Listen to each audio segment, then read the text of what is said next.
ধূমপান এবং মদ্যপান স্বাস্থ্যের পক্ষে ক্ষতিকারক।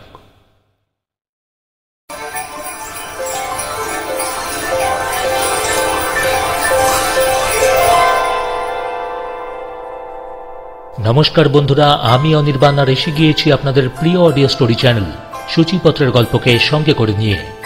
সূচিপত্রের গল্প সাহিত্যের রোমাঞ্চকর আর ভৌতিক স্টোরিওগ্রাফি। আমাদের প্রিয় শ্রোতা বন্ধুদের জন্য এখন থেকে প্রতি মঙ্গলবার একটি করে নতুন গল্প আর প্রতি শনিবার একটি করে পুরনো গল্প আগের চ্যানেলে। আজ আপনারা শুনবেন শচীন্দ্রনাথ দাশগুপ্তর কলমে আরও একটি দুঃসাহসিক রোমাঞ্চকর অ্যাডভেঞ্চার কাহিনী, পায়ে পায়ে মরণ, দ্বিতীয় তথা অন্তিম পর্ব। আজকের গল্প শুরু করার আগে রিকোয়েস্ট করব, আপনি যদি আমাদের নতুন শ্রোতা বন্ধু হন তাহলে প্লিজ সাবস্ক্রাইব করে দিন সূচিপত্রকে। আর আপনি যদি আমাদের পুরনো শ্রোতা বন্ধু হন, আমাদেরকে মিস করেছেন, হারিয়ে ফেলেছেন, কিন্তু আবারও খুঁজে পেয়ে গিয়েছেন ইউটিউবে, তাহলে তো আবারও সাবস্ক্রাইব করতে হয় আরও এরকম নতুন আর রোমাঞ্চকর গল্প শোনার জন্য। ও হ্যাঁ, সঙ্গে পাশের ঘন্টাটা বাজাতে যেন ভুল না হয় পরের গল্পের নোটিফিকেশনের জন্য। আজকের গল্প ভালো লাগলে লাইক এবং কমেন্ট করে দেবেন, সঙ্গে শেয়ার করে দেবেন আপনার প্রিয়জনদের সঙ্গে। আজকের গল্প পাঠে ও গল্পে সূত্রধার অনির্বাণ, অন্যান্য ভূমিকায় ভাস্বতী, পোস্টার ডিজাইন রায় ক্রিয়েটিভ মিডিয়া, সম্পাদনা ও পরিচালনা রাজা বাবু। শুরু হচ্ছে আজকের গল্প শচীন্দ্রনাথ দাশগুপ্তর কলমে আরও একটি দুঃসাহসিক রোমাঞ্চকর অ্যাডভেঞ্চার কাহিনী, পায়ে পায়ে মরণ, দ্বিতীয় তথা অন্তিম পর্ব। প্রথম পর্বে আমরা গল্পের যতটুকু শুনেছি একটু মনে করে নেওয়া যাক। 13ই মার্চ 1944 সাল, কলকাতা বন্দর। অমলেশ বোস, একটি কিশোর বাঙালি নাবিক, সংসারের নানা রকম অভাবের তাড়নায় গত দ্বিতীয় মহাযুদ্ধের সময় জাহাজে চাকরি নিয়েছিল। নাবিকের চাকরি, তার গন্তব্য আমেরিকা। জাহাজটা কার্গো, পাট, লোহা আর টিন ভর্তি। যাত্রী ছিল মাত্র 2-3 জন, আর তাদের মধ্যে ছিলেন একজন স্ত্রীলোক, নাম মিসেস মেনন। তিনি এই দ্বিতীয় বিশ্বযুদ্ধের মধ্যেও বিপদসংকুল পথে সমস্ত রকম বিপদকে মাথায় করেও তার অসুস্থ স্বামীকে দেখতে আমেরিকায় চলেছেন। জাহাজের যাত্রাপথেই অমলেশের সঙ্গে মিসেস মেননের দিদি আর ভাইয়ের সম্পর্ক গড়ে ওঠে। মিসেস মেনন অমলেশকে প্রচণ্ড স্নেহ করতে থাকেন, তাকে একান্ত আপন করে নেন। জাহাজের ক্যাপ্টেন মিস্টার নীলো একজন ইংরেজ, কিন্তু তা সত্ত্বেও ভারতীয়দের প্রতি তার শ্রদ্ধা অপরিসীম। অমলেশ জাহাজের ক্যাপ্টেনের খাস লোক, তারই দেখাশোনায় নিযুক্ত। ক্যাপ্টেনও কিন্তু অমলেশকে প্রথম দেখাতেই প্রচণ্ড স্নেহ করতে থাকেন, কারণ তার পুত্র যদি বেঁচে থাকত সেও অমলেশের বয়সেই হতো। তার পুত্রকে কেড়ে নিয়েছে জার্মান বোমা এই দ্বিতীয় বিশ্বযুদ্ধের সময়। অমলেশের সঙ্গে ক্যাপ্টেন নানা রকম সুখ দুঃখের গল্প করতে থাকেন জাহাজে। একদিন হঠাৎই তাদের জাহাজ আক্রমণ করে একাধিক জাপানি যুদ্ধ বিমান, কিন্তু কোনো রকমে ক্যাপ্টেনের দক্ষতায় ওদের জাহাজ বেঁচে যায়। প্রত্যেক যাত্রীই হয় নিরাপদ। অমলেশের নাবিক জীবনে হয় আরও একটি অভিজ্ঞতা, টাইফুন। এই টাইফুন ঝড়ের সঙ্গে প্রথম পরিচিত হয় অমলেশ। ক্যাপ্টেনের নির্দেশ ছিল ঝড়ের সময় প্রত্যেকেই যেন জাহাজের হোল্ডারে চলে যায়, কিন্তু অমলেশ ক্যাপ্টেনকে ছেড়ে যেতে রাজি হয় না। তখন ক্যাপ্টেনেরই নির্দেশে জাহাজের মাস্তুলের সঙ্গে অমলেশকে শক্ত করে বেঁধে রাখা হয়। অমলেশ এবার মুখোমুখি পাহাড় প্রমাণ ঢেউ আর প্রচণ্ড টাইফুনের সঙ্গে। তখন কি সাংঘাতিক লণ্ডভণ্ড কাণ্ড ঘটেছিল তা জানতে হলে অবশ্যই প্রথম পর্ব শুনতে হবে। তারপর হঠাৎই তাদের জাহাজ এবার পড়ে সত্যিকারের বিপদের সামনে, জাপানি টর্পেডো। জাপানি টর্পেডো এসে তাদের জাহাজকে আঘাত করে। জাহাজে আগুন লাগে, জাহাজ ডুবতে বসে। প্রত্যেক যাত্রী আর নাবিকদের লাইফ বোটে তুলে ক্যাপ্টেন রওনা করে দেয়। জাহাজে থেকে যায় ক্যাপ্টেন নীলো, অমলেশ, সঙ্গে কয়েকজন অফিসার। ওরা রেডিও ওয়্যারলেসে জানতে পারে দুটি ব্রিটিশ যুদ্ধজাহাজ ওদেরকে উদ্ধারের জন্য থাইল্যান্ড উপকূল থেকে আসছে। ওদের জাহাজ তখন প্যাসিফিক ওশানে ডুবছে, সময় নেই। বাধ্য হয়েই ক্যাপ্টেনের নির্দেশে প্রত্যেকেই লাইফ বেল্ট পরে সমুদ্রে ঝাঁপিয়ে পড়ে। আশা উদ্ধারকারী জাহাজ আসবে, কিন্তু এটা প্যাসিফিক ওশান, পাড়ার পুকুর তো আর নয়। তাদের অবস্থা হয়ে যায় সাংঘাতিক। আর তারপর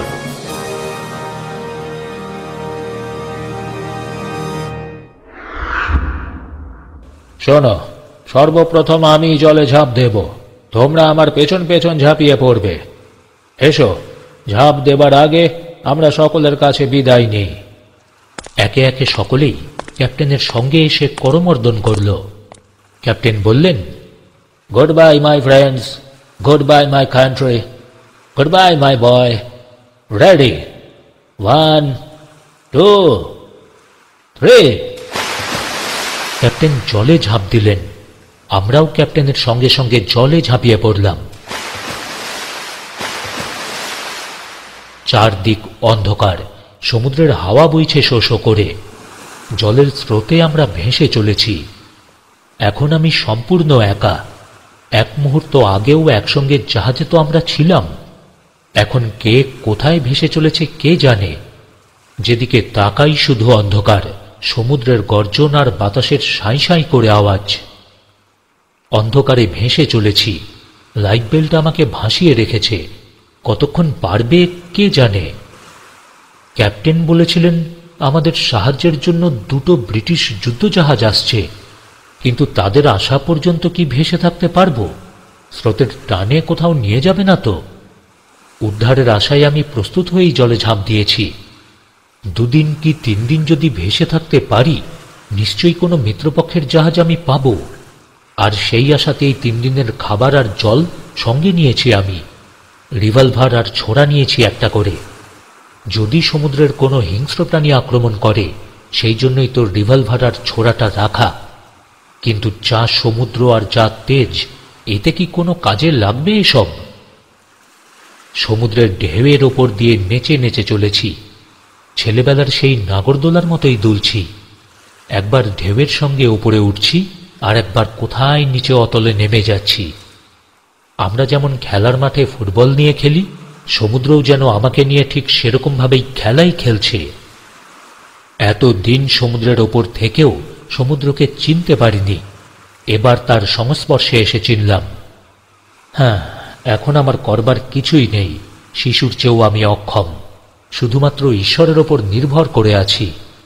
এই বিপদে তিনি ছাড়া রক্ষা করবার আর তো কেউ নেই আমার। জাহাজে টাইফুনের সঙ্গে যুদ্ধ করেছি, জাপানি প্লেনের সঙ্গেও লড়েছি আমরা। ভগবানের ওপর নির্ভর করেই তো আমরা লড়েছিলাম।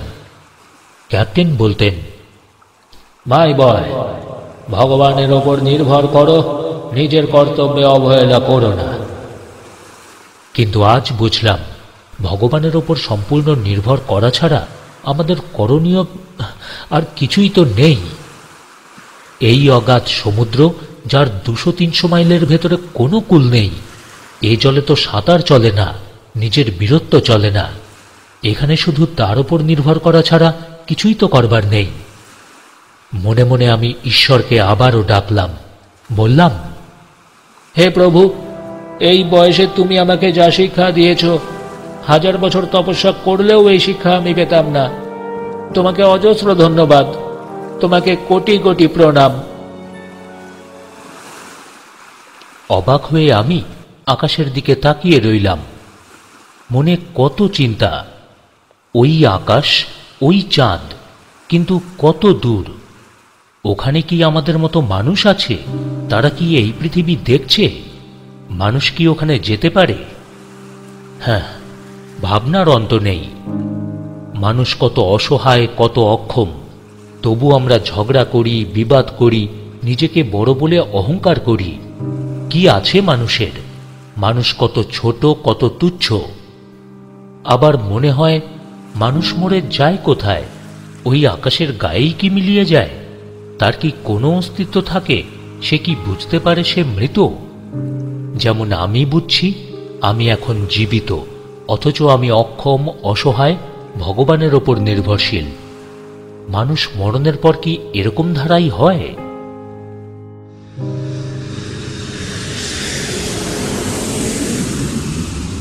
হঠাৎই প্লেনের শব্দে আমার চিন্তার জাল ছিন্ন ভিন্ন হয়ে গেল। তাকিয়ে দেখি এক ঝাঁক প্লেন উড়ে যাচ্ছে। ওগুলো শত্রুপক্ষের না মিত্রপক্ষের চিনতে চেষ্টা করলাম, কিন্তু পর মুহূর্তেই ভাবলাম, চিনেই বা লাভ কি? মিত্রপক্ষের হলেও আমার ডাক তো আর শুনতে পাবে না। আবারও জলের ভিতর দিয়ে সূর্য আকাশে লাফিয়ে উঠল। সোনার কিরণ এসে আমার গায়ে মুখে পড়ল। সব দুঃখ কষ্ট ভুলে সেদিকেই তাকিয়ে আছি। জাহাজে এসে কতদিন যে সূর্যের উদয় আর অস্ত হতে দেখেছি তার ঠিক নেই, কিন্তু আজ যা দেখলাম তা আরও অপূর্ব। মনে হলো এতদিন তাও দেখিনি। সূর্য উঠবার আগে দেখেছি সূর্য জলের ভেতরে ডুবে আছে, আমাদের সঙ্গে সঙ্গেই চলছে। তারপর একটু একটু করে ভেসে ওপরে উঠল, তারপরই জলের ওপর একটু দেখা দিল, শেষে একটু একটু করে যেন লাফ দিয়ে আকাশে উঠে পড়ল। আমি অবাক বিস্ময়ে কিছুক্ষণের জন্য আত্মহারা হয়ে গেলাম। আস্তে আস্তে যখন জ্ঞান ফিরে এলো, সঙ্গীদের জন্য মনটা তখন বড্ড খারাপ লাগলো। কোথায় ক্যাপ্টেন আর কোথায় বা আমার সহকর্মীরা, যাদের সঙ্গে এক জাহাজে কাজ করেছি, একসাথে সমুদ্রে ঝাঁপ দিয়েছি, কোথায় তারা? লাইফ বেল্টের ওপর ভর দিয়ে মাথা তুলে যত দূর নজর যায় তাকিয়ে দেখলাম, শুধু জল আর জল, কেউ কোথাও নেই। তবে কি তারা ডুবে গেল? হাঙরে খায়নি তো? এতগুলো লোক, কিন্তু কারোকেই দেখছি না কেন? রাতে মনে মনে আশা করেছিলাম ভোর হলেই অনেকের দেখা পাবো, ক্যাপ্টেন হয়তো হাত তুলে সাহস দেবেন, সকলেই একসাথে ভাসবার চেষ্টা করব, যাতে আমরা কেউই কারো কাছে থেকে বিচ্ছিন্ন না হয়ে যাই। কিন্তু এ কি? এ তো আমি স্বপ্নেও ভাবিনি। না, মরতে আমার ভয় নেই, কিন্তু একলা নিঃসঙ্গ অবস্থায় সমুদ্রের মাঝে কাউকে পেলে মনটা একটু শান্ত হতো। মনে হতো আমি একলা নই, আমার মতো আরো অনেকে আছে। ক্যাপ্টেনকে আমি মনে মনে আশাই করেছিলাম, এত দিন একসঙ্গে ছিলাম, একসঙ্গে জলে ঝাঁপ দিলাম, ভেবেছিলাম জলেও একসঙ্গে থাকব। সে আশাও আর রইল না। সব কথা মনে হতে আমার কান্নাও এলো, কিন্তু চোখে জল এলো না। আর আসবেই বা কেন? আমি তো এখন মৃত্যুপুরীর যাত্রী, যে কোনো মুহূর্তে মরণ আসতে পারে। তাই তো তার জন্য প্রস্তুত হয়েই রইলাম। দেখতে দেখতে সূর্য মাথার উপর উঠল, বেলাও হয়েছে। জাহাজে থাকলে এই সময় বার দুয়েক খাওয়া হয়ে যেত। এখন কিন্তু খিদের কথা ভুলেই গেছি, তৃষ্ণার যেন রহিত হয়ে গেছে। ফ্যাল ফ্যাল করে চারদিকে দেখছি আর মনে মনে কার অনুসন্ধান করছি। হঠাৎ দেখি দূরে কি যেন একটা সা করে এদিকেই ছুটে আসছে। জাপানি টর্পেডো নাকি? তারাও কি আমার অস্তিত্বের সংবাদ পেয়েছে, তাই কি ছুটে আসছে? তবে তো আর বাঁচবার কোনো উপায় নেই। যাক, এই ভালো, তিলে তিলে মরার চেয়ে একবারে মরা সহস্র গুণ ভালো। এক দৃষ্টে তাকিয়ে আছি, টর্পেডো ক্রমশ নিকট হচ্ছে। এবার একেবারে স্পষ্ট হয়ে উঠল, না, এ তো টর্পেডো নয়, এ হলো সমুদ্রের রাক্ষস কয়েকটা হাঙর। মানুষের গন্ধ পেয়ে রাক্ষসের মতো ছুটে আসছে আমারই দিকে। এবার ওরা আমার ওপর ঝাঁপিয়ে পড়বে, টুকরো টুকরো করে ছিঁড়ে ছিঁড়ে খাবে। আমি কেমন যেন হয়ে গেলাম, বোকার মতো তাদের দিকে তাকিয়ে আছি। হ্যাঁ, আমার মৃত্যু হবেই, একে রোধ করবে কে? এই অগাধ জলরাশি ভেদ করে পালাতেও পারবো না। গুনে দেখলাম 3টে হাঙর। কি হিংস্র তাদের দৃষ্টি! ভয়ে আমার সর্বাঙ্গে কাঁটা দিয়ে উঠল। ওরা প্রায় আমার 20 হাতের মধ্যে এসে গেছে। আর এক মুহূর্ত, তারপরই জীবন শেষ। হঠাৎ কে যেন কানে কানে বলল, তুই এভাবে ওদের হাতে মরবি কেন? তোর কোমরে তো রিভলভার রয়েছে, অত ভয় কেন তোর? হ্যাঁ, সত্যি আমি চমকে উঠলাম। কে বলল এ কথা? এদিক ওদিক চাইলাম, কেউ নেই, কোথাও কেউ নেই। আবারও মনের ভেতর থেকে কে যেন কথা বলে উঠল, দেরি করিস নে, শিগগির ফায়ার কর। তাড়াতাড়ি রাবারের ক্যাপ থেকে রিভলভার খুললাম। ওরা এসে পড়েছে, আর একটু দেরি হলেই আক্রমণ করবে। বেশি সময় নষ্ট করা ঠিক হবে না। 3 নলা রিভলভার, পরপর 3টে গুলি করলাম। 3টেই মরে গেল। রক্তে সেই জায়গাটা লাল হয়ে উঠল। হ্যাঁ, তারপরই সেই রাক্ষস 3টের দিকে কিছুক্ষণ তাকিয়ে রইলাম। বেলা যত বাড়ছে, খিদেও আমার তত বাড়ছে। কোমর বেল্টের টিনের ভেতর খাবার ছিল, খুলে কিছুটা খেলাম। তারপরই বোতল থেকে জল খেলাম। এবার মনে হলো গায়ে যেন একটু বলও এসেছে। হ্যাঁ, হ্যাঁ, হ্যাঁ। তৃপ্তির একটা নিঃশ্বাসও নিলাম। সারা দিন ধরে ভেসেই চলেছি, আর কোনো বিপদ আসেনি। উৎসুক হয়ে দেখছি কোথাও যদি কিছু সাহায্য পাওয়া যায়, কিন্তু কোথায় সাহায্য? সারা পৃথিবীব্যাপী যুদ্ধ, কত কাণ্ড, কত লণ্ডভণ্ড হয়ে যাচ্ছে আমাদের এই পৃথিবী। এই সাগরে কোথাও মিত্রপক্ষ বা শত্রুপক্ষের কোনো জাহাজের কোনো দেখাই নেই, অথচ যুদ্ধ চলছে, জাহাজ ডুবছে, কত কি যে হচ্ছে। এখন যদি শত্রুপক্ষের জাহাজও দেখতাম তাহলে আমি বেঁচে যেতাম। এখন চাই শুধু মানুষ, সে যে মানুষই হোক না কেন। সূর্য ডুবে গেল, অন্ধকার ঘনিয়ে এলো। এখনো পর্যন্ত কোনো সাথেরই দেখা পেলাম না। তবে কি তারা নেই, নাকি বা তারা কোথাও আশ্রয় পেয়েছে? আর যদি পেয়ে থাকে তাহলে কি আমার খোঁজ কেউই করবে না? কথাটা মনে আসতেই আবারও কান্না এলো। আমার লক্ষ্মীদির কথা মনে পড়ল। আমাকে নিয়ে যাবার জন্য লক্ষ্মীদির কি ব্যাকুলতা, তার কান্না এখনো যেন আমি শুনতে পাচ্ছি। ভাই, চলে এসো, চলে এসো ভাই। না না না, আমি আমার ভাইকে ফেলে যাব না, কিছুতেই যাব না। মরতে হয়তো একসঙ্গেই মরব। এসো এসো ভাই, এসো। লক্ষ্মীদির সে কি কান্না, ঠিক যেন নিজের দিদি আমার কাঁদছেন। তোমার মা বাবা রয়েছেন, তাদের কাছে ফিরে যাওয়ার জন্য চলে এসো। এসো ভাই, এসো এসো। লক্ষ্মীদির কথা মনে পড়াতে চোখে আবারও জল এলো। ভারতবর্ষের মেয়েরা এমন স্নেহপ্রবণ হয়, এমন মমতা দিতে পারে, মুহূর্তেই পরকে নিজের করে নিতে পারে। নইলে লক্ষ্মীদি সাউথ ইন্ডিয়ান, আর আমি তো বাঙালি। ভাষাতেও আমাদের মিল নেই, আচার ব্যবহারেও কোনো মিল নেই। অথচ তিনিই আমাকে একেবারে নিজের ভাইয়ের মতন করে নিলেন। একবার বাড়ির কথা আর একবার লক্ষ্মীদির কথা ভাবতে ভাবতে কখন যেন রাত ফুরিয়ে গেল। আবারও সকাল হল।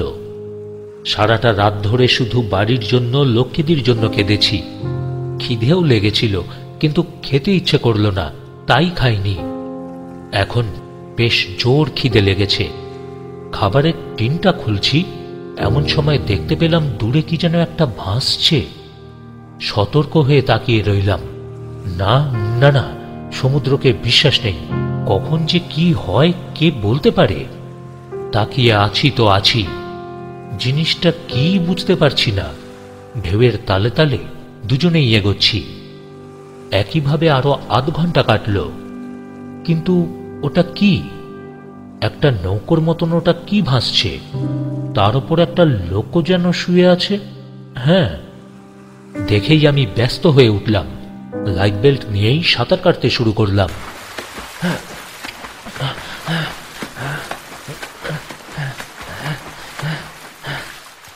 খানিকটা এগোতেই দেখলাম একটা মেয়ে শুয়ে আছে। ক্ষিধা তৃষ্ণা ভুলে সাঁতার কাটছি তো কাটছি, যেভাবেই হোক নৌকো ধরতেই হবে।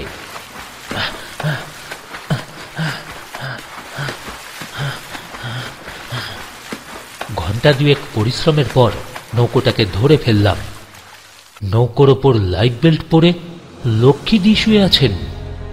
দেখে দেখে আমি তো অবাক হয়ে গেলাম। আরে, লক্ষ্মীদি এখানে এলেন কি করে? আমি ডাকলাম, লক্ষ্মীদি, লক্ষ্মীদি, ও লক্ষ্মীদি। কোনো সাড়া নেই। ভয় হলো, তবে কি লক্ষ্মীদি মারা পড়েছেন?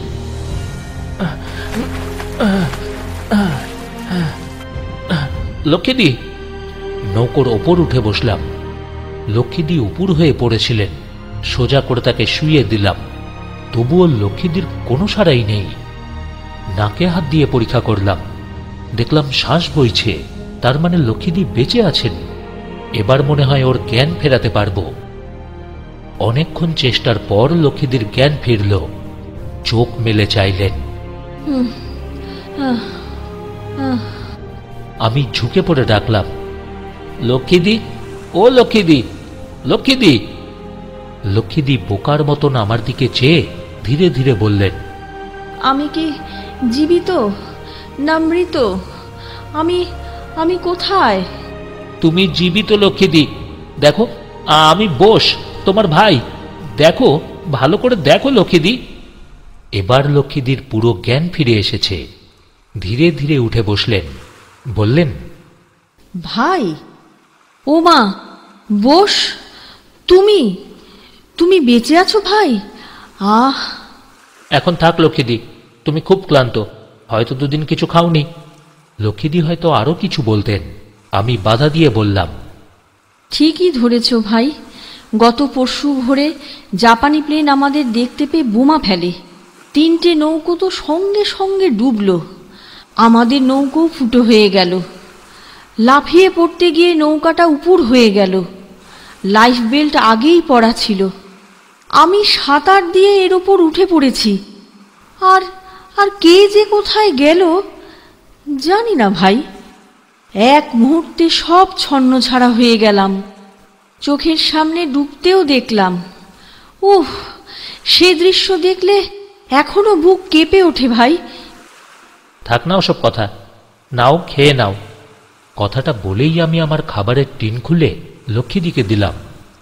আমরা দুজনেই নৌকোর ওপর বসে এবার বেশ তৃপ্তির সঙ্গে খাবার খেলাম। এখন এখন জল কোথায় পাই? এই নাও জল খাও, বলে জলের বোতলও লক্ষ্মীদির দিকে এগিয়ে দিলাম। দিন যায়, রাত্রি আসে, আবারও রাত্রি এলো। নৌকোর ওপরই দুজনে চুপচাপ বসে আছি। আজকের রাত্রিটা খুব ঘুটঘুটে অন্ধকার। সমুদ্রও আবার যেন কেমন নিস্তব্ধ, একটা গুম গুম আওয়াজ। না দেখলে না শুনলে ভাষায় বর্ণনা করা যায় না। আমি বললাম, লক্ষ্মীদি, আজ ঝড় হবে, সমুদ্রের গতি ভালো নয়, আবারও হয়তো আমরা বিচ্ছিন্ন হয়ে পড়ব। আমার কথাটা শুনে লক্ষ্মীদি ভয় পেলেন, বললেন, তুমি কি করে বুঝলে ভাই? আমার আমার যে বড্ড ভয় হচ্ছে। লক্ষ্মীদি, এতদিন সমুদ্রের ওপর রয়েছি, তার উপর ক্যাপ্টেনের সাকরেদি করেছি, এতেও যদি না বুঝবো তাহলে তো সমুদ্রে চাকরি নেওয়াই আমার বৃথা হবে, তাই না? আমি হেসেই বললাম, কিন্তু লক্ষ্মীদি হতাশ হয়ে বললেন, তবে উপায়? এবার যদি বিচ্ছিন্ন হয়ে পড়ি তবে আমি আর বাঁচব না। সেবার জাহাজে কি অবস্থাই না হয়েছিল, মনে হলে এখনো গায়ে কাঁটা দিয়ে ওঠে। এই ঝড় জলে এইটুকু আশ্রয়ের উপর আমরা কি করে থাকব? এবার এবার মৃত্যু অবধারিত। তারপরই ফুপিয়ে ফুপিয়ে কাঁদতে লাগলেন। বেচারি লক্ষ্মীদির জন্য আমার দুঃখ হল। লক্ষ্মীদি যাচ্ছিলেন স্বামীর রোগের জন্য তাকে দেখতে, সে তো হলই না, তার উপরেই উল্টো বিপদ। লক্ষ্মীদি অনেকক্ষণ ধরে কাঁদলেন, আর আমি চুপটি করে বসে রইলাম। ছোট হলেও এইটুকু বুঝেছি, কাঁদতে দেওয়াই ভালো, মনটা অনেক হালকা হয় তাতে। অনেকক্ষণ ধরে কেঁদে কেঁদে লক্ষ্মীদি শেষে নিজেই থামলেন। সমুদ্র এখন বেশ রুক্ষ হয়ে উঠেছে, ঢেউগুলো ফুলে ফুলে উঠছে। শান্ত সমুদ্র অশান্ত হয়ে উঠল, সঙ্গে সঙ্গে হাওয়াও বেশ জোরে বইতে লাগল। আমি বললাম, শোনো লক্ষ্মীদি, মরতে হয়তো মরব, কিন্তু সমুদ্রের কাছে হার আমি মানব না। এসো, তোমার লাইফ বেল্টের সঙ্গে আমার লাইফ বেল্ট বেঁধে নিই, আর যতক্ষণ পারবো নৌকো আমরা আঁকড়ে থাকবো। তারপর জল তো রয়েছে, যতক্ষণ লাইফ বেল্টে হাওয়া আছে ততক্ষণ তো আমরা ডুবে মরব না। কিন্তু ঢেউয়ের আঘাতে না মরি সেটাই ভয়, বুঝলে? আমার এতগুলো কথার কোনো উত্তর দিলেন না লক্ষ্মীদি, চুপ করে বসে রইলেন। আমি ওর লাইফ বেল্টের সঙ্গে আমার লাইফ বেল্ট লক্ষ্মীদির কাপড় দিয়েই ভালো করে বাঁধলাম, যাতে আমরা দুজনে বিচ্ছিন্ন না হয়ে যাই। তারপর নৌকোর মাঝে দুজনে পাশাপাশি বসে রইলাম। লক্ষ্মীদি কোনো বাধাও দিলেন না, কথাও বললেন না।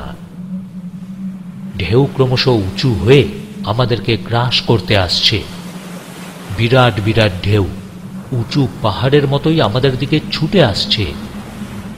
লক্ষ্মীদি ঢেউ দেখে ভয়ে চিৎকার করে চোখ বুজলেন। আমি শক্ত করে লক্ষ্মীদিকে ধরে চুপ করে বসে রইলাম। কিন্তু কি আশ্চর্য, ঢেউ আমাদের ওপর এলো না, আমরাই বরাবর ঢেউয়ের ওপর রইলাম। একবার নিচে নামলাম, আবারও উঠলাম, ঠিক যেন নাগরদোলায় চড়ে বসে আছি। জাহাজে থাকবার সময় টাইফুনে যা কষ্ট পেয়েছিলাম, সমুদ্রের ভেতরে থেকেও সেই কষ্ট হলো না। যতটা ভয় হয়েছিল এখন তা নেই, এখন বেশ সাহস এলো। মনে মনে ঈশ্বরকে ধন্যবাদ জানালাম। কিন্তু সবচেয়ে কষ্ট হচ্ছিল হাওয়াতে। মনে হচ্ছিল এই বুঝি উড়িয়ে নিয়ে যাবে। তবে আমরা নৌকোর ওপর উপুর হয়ে শুয়ে পড়াতে হাওয়ায় সেরকম কষ্ট দিতে আর পারল না। প্রতি মুহূর্তেই মৃত্যুর কবল থেকে আমরা দুজন বেঁচে রইলাম। ঈশ্বরের আশীর্বাদ না থাকলে কিছুতেই সম্ভব হতো না। মনে মনে ঈশ্বরের আশীর্বাদ প্রার্থনা করলাম, তুমিই দয়াময়, দয়া করো। সারাটা রাত ধরেই প্রচণ্ড ঝড় হলো। আমরা দুজনে একটুও নড়িনি। ভয় হয় যদি হাওয়ায় উড়িয়ে নিয়ে যায়। আর একটা ঘটনা লক্ষ্য করলাম, জাহাজে এরকম অবস্থাতে নিশ্চয়ই বমি হতো, কিন্তু আজ আমাদের কিছুই হলো না। সবই ঈশ্বরের করুণা। শেষ রাত্রে ঝড় কমে গেল, সমুদ্রের গর্জনও একটু কমে এলো, কিন্তু ঢেউ সমানই রইল। সেই বিরাট বিরাট ঢেউ পাহাড়ের মতো ফুলে ফুলে উঠছে। আমরা তার তালে তালে একবার উঠছি আর একবার নামছি। এতক্ষণে লক্ষ্মীদির বোধহয় ভয় চলে গেছে। বললেন, ভাই, ভগবানের অনুগ্রহে এবার বেঁচে গেলাম বলো। এবার আমি তো জীবনের আশা ছেড়েই দিয়েছিলাম। লক্ষ্মীদি, ক্যাপ্টেন বলতেন, বিপদের বন্ধু ঈশ্বর, তার উপর নির্ভর করে থাকলে সব বিপদ থেকেই তিনি উদ্ধার করেন।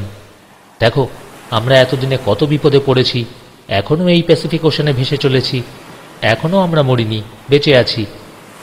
জানো লক্ষ্মীদি, আমার বিশ্বাস আমরা মরব না, আমরা বাঁচব, আমরা নিশ্চয়ই বাঁচব লক্ষ্মীদি, আমার মন বলছে বাঁচব। আমি একটু উত্তেজিত হয়েই বললাম। এবারও লক্ষ্মীদি কোনো কথা বললেন না।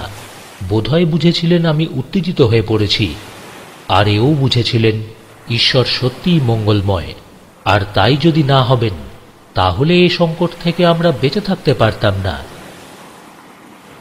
একটু একটু করে অন্ধকার কাটল, দুর্যোগও চলে গেল। আবারও সূর্য সমুদ্রের ভেতর থেকে আকাশে লাফিয়ে উঠল।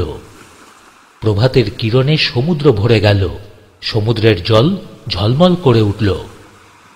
আমরা ঢেউয়ের ওপর তালে তালে নেচে নেচে চলেছি। ঢেউয়ের পর ঢেউ, তার উপর ঢেউ, তার শেষ যেন আর নেই। আমাদের চলারও বিরাম নেই। কোথায় চলেছি তাও জানি না, কোথায় কুল তাও অজানা। শুধু একটা ফুটোডিঙির ওপর আমরা দুটি প্রাণী একজন আর একজনের মুখের দিকে অসহায়ের মতো তাকিয়ে আছি।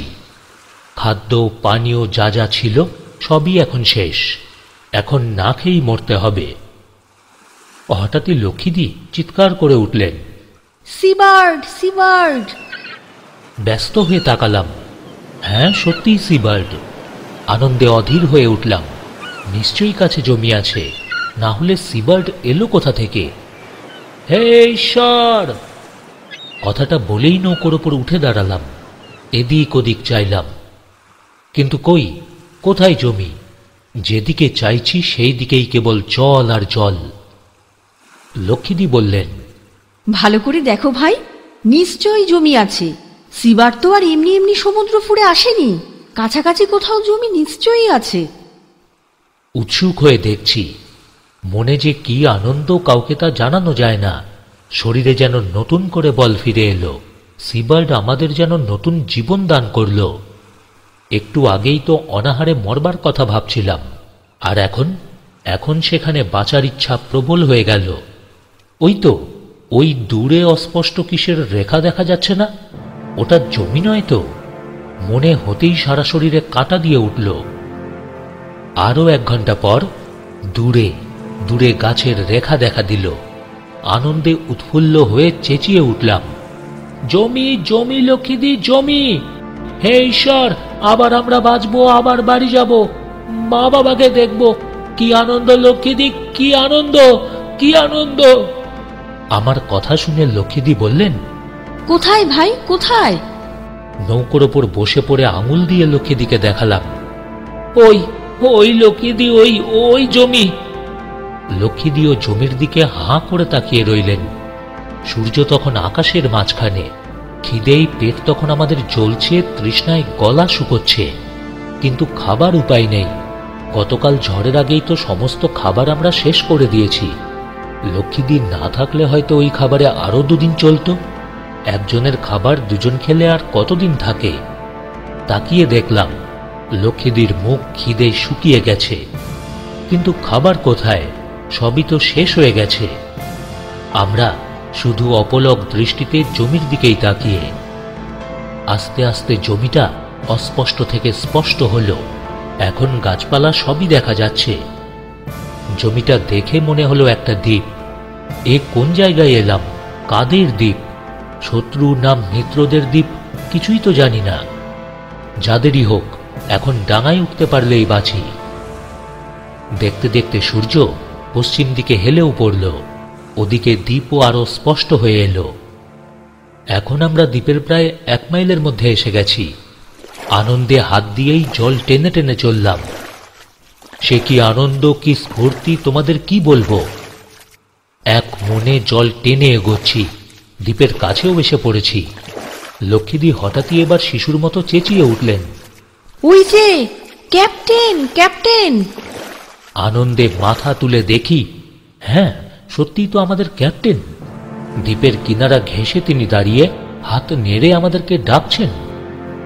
আমিও চিৎকার করে উঠলাম, ক্যাপ্টেন, ক্যাপ্টেন, ক্যাপ্টেন! হ্যাঁ, আবারও আমরা মিলিত হলাম। হঠাৎই দেখি ক্যাপ্টেন জলে ঝাঁপিয়ে পড়েছেন।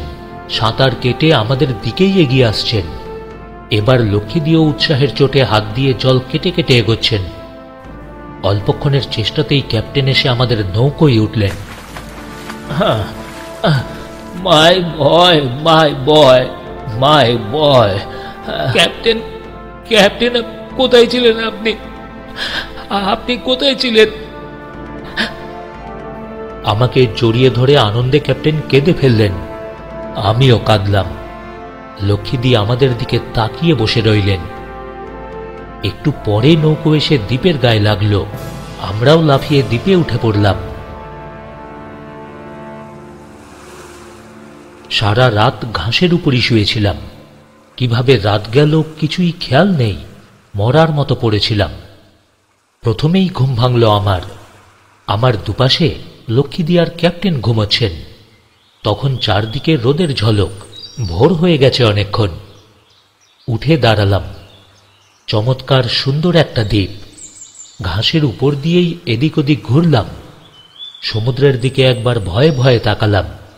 2 দিন 3 রাত্রি এর মধ্যেই আমি কাটিয়েছি। ঈশ্বরের অশেষ করুণা না থাকলে কেউই এইভাবে বেঁচে উঠতে পারে না। ক্যাপ্টেন মাত্র আমাদের চেয়ে 3 ঘন্টা আগে এই দ্বীপে এসে উঠেছেন। তিনি সর্বপ্রথম এই দ্বীপে পা দিয়েছেন। ক্যাপ্টেনকে দেখে সত্যি আমার খুবই আনন্দ হল।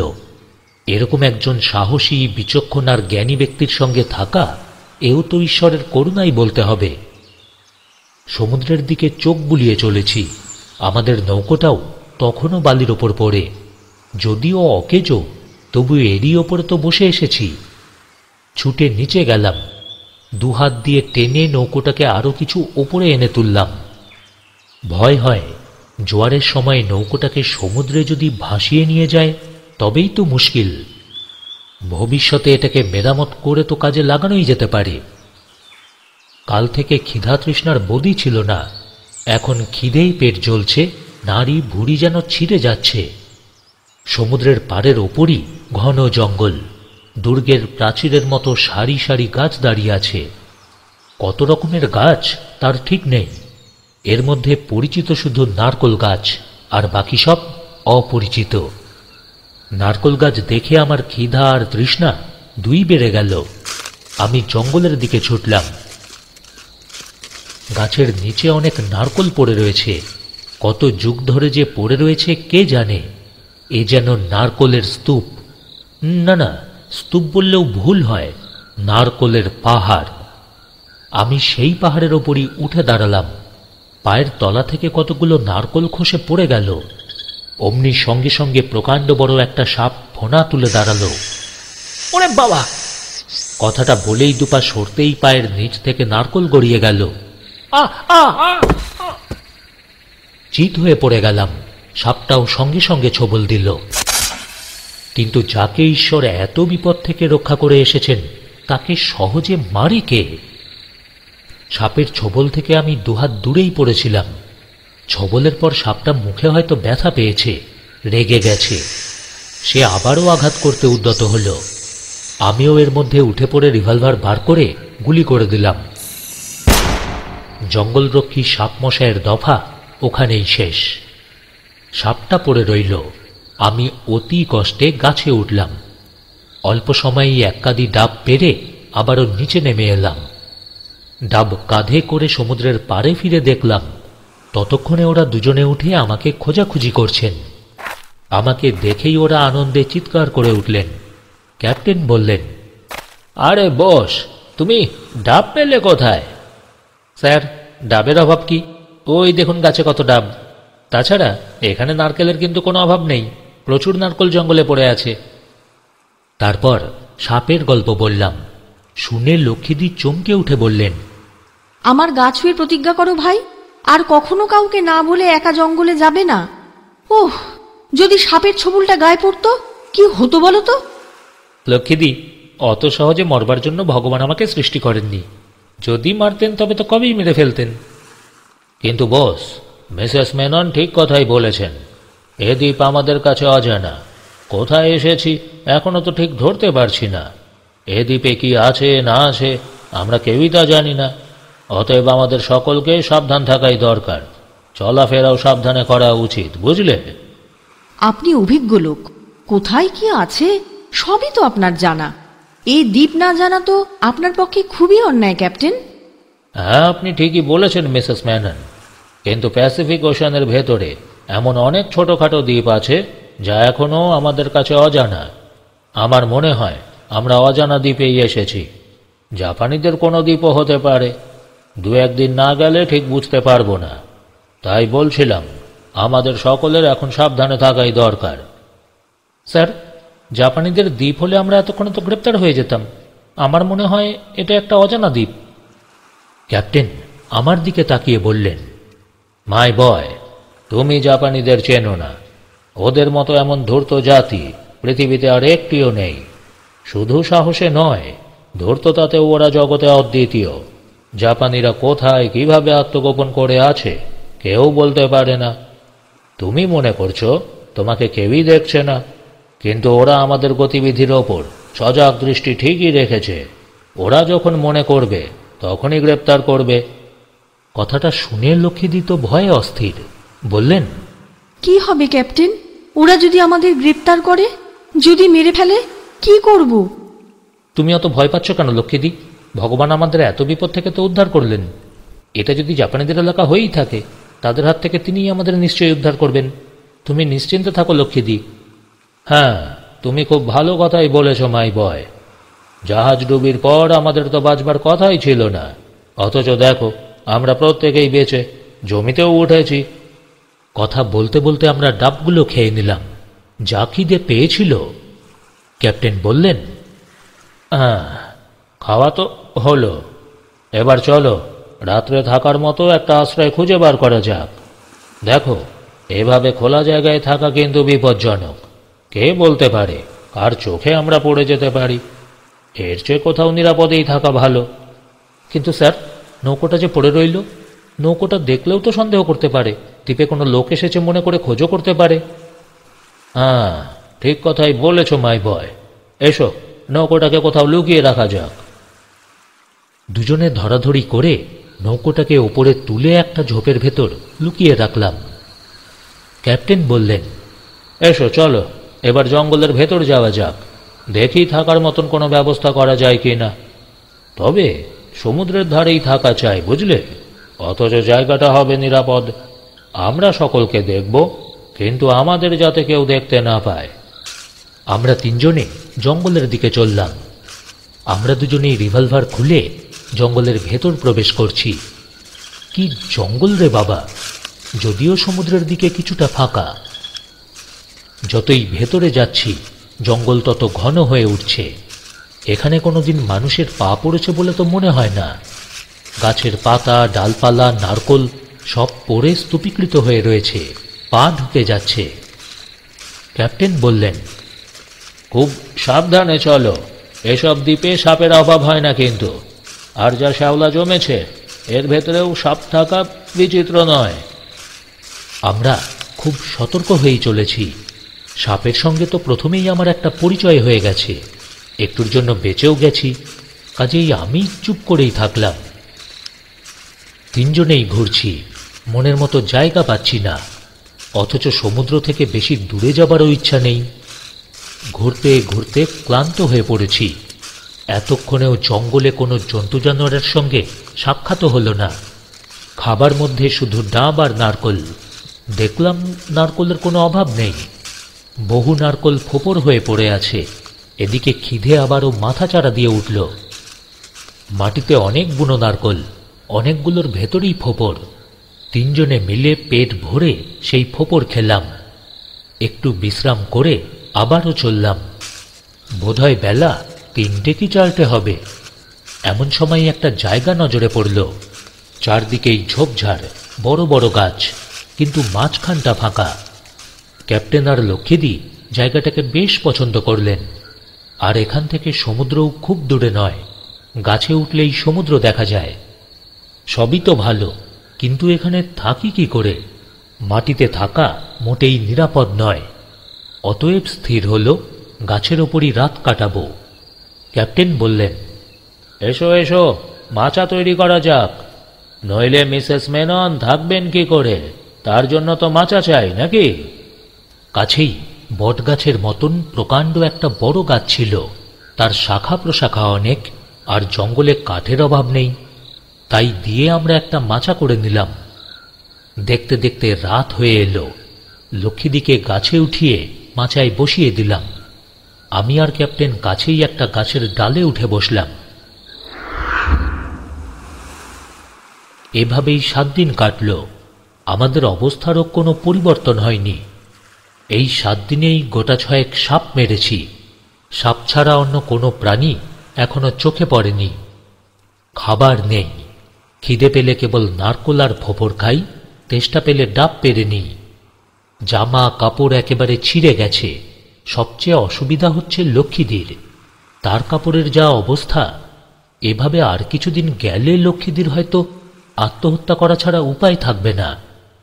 সত্যি, না না, লক্ষ্মীদির দিকে আর চাইতে পারি না। ক্যাপ্টেন দিনের বেলা এদিক ওদিক ঘুরে বেড়ান, রাত হলে ডেরায় ফিরে আসেন।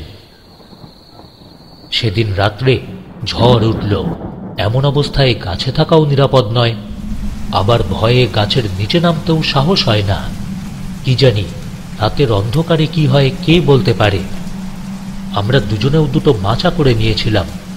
দুজনেই আমরা নিজেদের মাচা ছেড়ে লক্ষ্মীদির মাচায় এসে বসলাম। ঝড়ে যেন উড়িয়ে নিয়ে যেতে চায়, গাছ থেকে ফেলে দিতে চায় আমাদের। কোনো রকমের ডাল ধরে চুপচাপ বসে রইলাম। ঘণ্টা 2 বাদে ঝড় থামল। আমরাও নিশ্চিন্ত হলাম। এবার লক্ষ্মীদি কেঁদে ফেলে বললেন, না না না না না, এভাবে আর কতদিন বাঁচবো? এর চেয়ে মরে যাওয়া অনেক সুখের ছিল ভাই। আমরা কেউই লক্ষ্মীদির কথায় কান দিলাম না। বাস্তবিক আমরা দুঃখের চরম সীমায় উঠেছি। মানুষ আর কত কষ্ট সইতে পারে? খাওয়া নেই, স্নান নেই, বিশ্রাম নেই।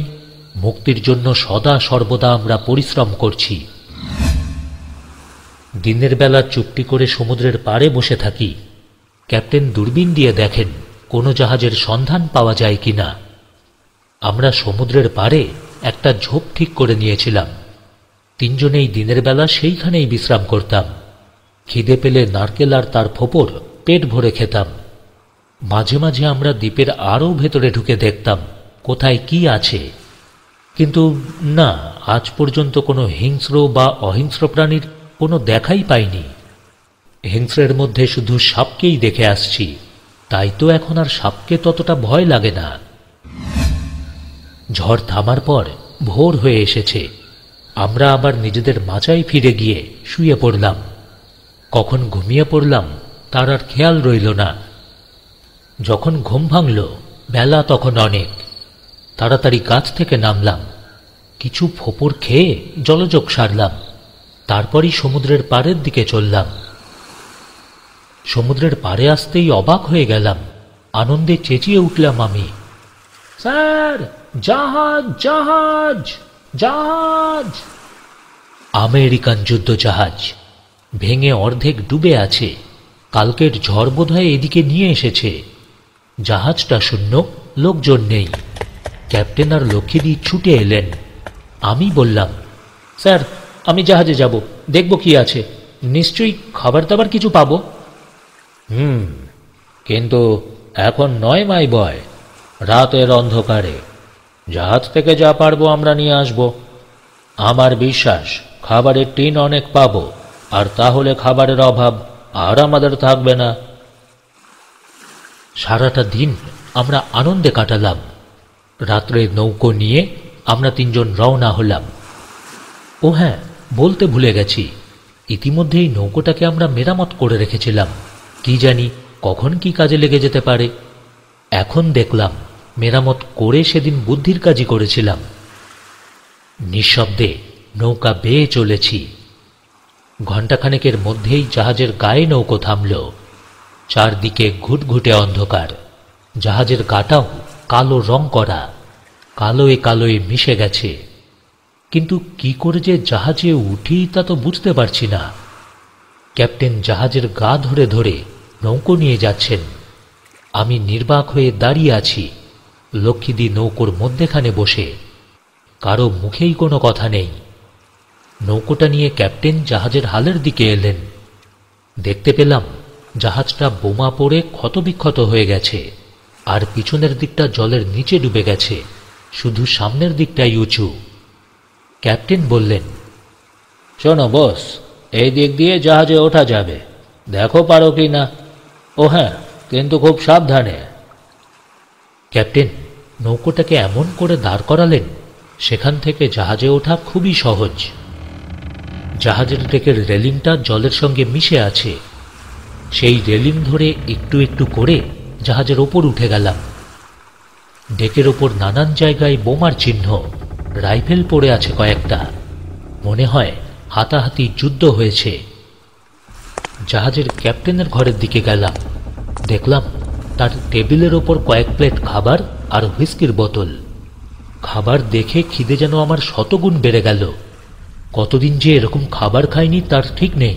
পেটের নাড়ি ভুঁড়িগুলো যেন ছিঁড়ে যাচ্ছে। আমি টেবিলের ওপর বসে গোগ্রাসে খাবারগুলো খেতে শুরু করলাম।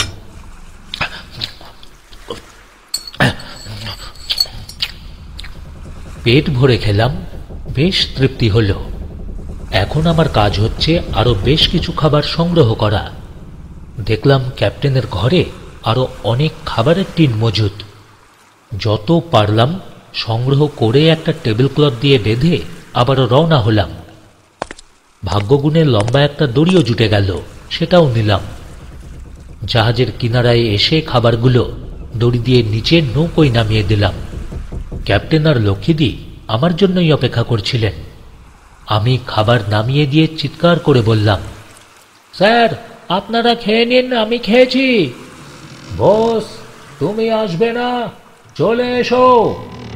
আসবো, দেখি জাহাজে আর কি কি পাওয়া যায়। কথাটা বলে আমি আবারও ওপরে উঠে এলাম। অতি কষ্টে জাহাজের হোল্ডারের ভেতর নামলাম। কি ঘুটঘুটে অন্ধকার। ক্যাপ্টেনের ঘরে একটা টর্চ পেয়েছিলাম, তারই সাহায্যে সব খুঁজে খুঁজে দেখছি। প্রথমে গেলাম রান্নাঘরে। অনেক খাবার নষ্ট হয়ে গেছে, তবুও যা আছে আমরা তিনজনে সারা জীবন ধরে খেলেও শেষ হবে না। স্টোররুমে আবার টেন্ট, বিছানা, জামা প্যান্টের কোনো অভাব নেই। অভাব শুধু কাপড়ের। ছুরি, কাঁচি, হাতুড়ি, বন্দুক, গোলা, বোমা, সঙ্গে রাবারের তৈরি নৌকোও এখানে প্রচুর। এ যেন জলদস্যুর গুপ্তধন। টর্চও পেলাম প্রচুর। আমি স্টোররুম থেকে বাছাই করে দুটো বড় থলি জোগাড় করে যত পারলাম খাবার ভরলাম। হ্যাঁ, সারা রাত ধরে এই কাজই করছি। প্রথমে খাবারগুলো নৌকোয় তুললাম, তারপরে টেন্ট, পিপে, ড্রাম, বন্দুক, বোমা, টর্চ, জামাকাপড় একে একে এনে নৌকায় বোঝাই করলাম। সারাটা রাত ধরেই হাড় ভাঙা পরিশ্রম করলাম। নৌকো আমাদের বোঝাই হল। শেষবারের মতো ডেকটা ঘুরে দেখার জন্য আবারও গেলাম। ফার্স্ট মেটের ঘরের দিকে যেতেই ঘরের ভিতর কিরকম শব্দ পেলাম। নিঃশব্দে ঘরের দরজার দিকে তাকালাম। কান পেতে রইলাম দরজার ওপর। মনে হলো দরজার উপর কে যেন মৃদু আঁচড় দিচ্ছে। কুই কুই করে একটা শব্দও আসছে। কোমর থেকে রিভলভার বার করলাম, তারপর অতি সন্তর্পণে দরজাটা খুলে দিলাম। অন্ধকারে কে যেন এসে আমার পায়ের ওপর লুটিয়ে পড়ল। নিচু হয়ে দেখি একটা বিলাতি কুকুর আমার পায়ে পড়ে কুই কুই করছে। আরে ওট ওট ওট, বুলু বুলু। হঠাৎই মুখ দিয়ে একটা নামও বের হয়ে পড়ল, বুলু। কিন্তু সে কি আমার কথা শুনে কৃতজ্ঞতায় অধীর হয়ে পড়েছে? আমি তাকে তুললাম। বুঝলাম কুকুরটাকে ঘরে বন্ধ করে মেট বেরিয়েছিল, আর ফেরেনি। ফেরবার আগেই হয়তো শত্রুর হাতে বন্দী হয়েছে, আর তা না হয়তো মৃত্যুবরণ করতে হয়েছে। বুলুকে নিয়ে ছুটে ক্যাপ্টেনের ঘরে গেলাম। তখনও কিছু খাবার ছিল তার ঘরে।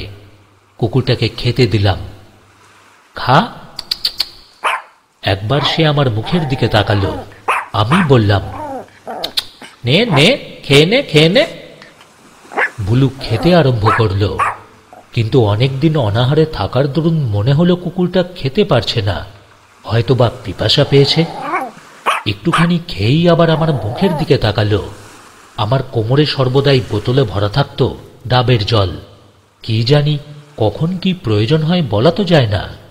সেই জন্যই তো রিভলভার আর জল দুই সঙ্গে সঙ্গে রাখতাম। বোতল খুলে একটা প্লেটে জল ঢেলে দিলাম। দেখলাম সে চকচক করে অনেক জল খেয়ে নিল। তারপর কৃতজ্ঞতায় আবারও আমার পায়ে লুটিয়ে পড়ল। আমি ওকে কোলে নিয়ে ছুটে ডেকে এলাম। তারপরই রেলিং ধরে নিচে নামলাম আমাদের নৌকোতে। ক্যাপ্টেন আর লক্ষ্মীদি অপেক্ষা করছিলেন। লক্ষ্মীদি কুকুর দেখে তো মহা খুশি। আমার কোল থেকে কুকুরটা কেড়ে নিয়ে বললেন, একে কোথায় পেলে? কেবিনে বন্ধ ছিল, নিয়ে এসেছি। গুড, ভেরি গুড, খুব ভালো হয়েছে। ও আমাদের অনেক কাজে লাগবে বস। সত্যি আমাদের কপাল ভালো। হ্যাঁ, দেখো তো ঈশ্বর কত দয়ালু। আমাদের কষ্ট দেখে এসব তিনি আমাদের জন্য পাঠিয়ে দিলেন। আমি চুপ করে বসে রইলাম। ক্যাপ্টেন নৌকো ছেড়ে দিলেন। এখন আমাদের অভাব বলতে কিছুই রইল না। আমরা ছেঁড়া জামা প্যান্ট বদলে নতুন পোশাক পরলাম। শুধু লক্ষ্মীদির একটু অসুবিধা হয়েছে বটে, কিন্তু উপায় কি? তিনিও আমাদের মতো প্যান্ট আর কোট পরলেন। এখন লক্ষ্মীদিকে দেখলে কে বলবে মেয়ে? ক্যাপ্টেন দেখে বললেন, ভেরি গুড, এখন আপনাকে চমৎকার দেখাচ্ছে মিসেস মেনন।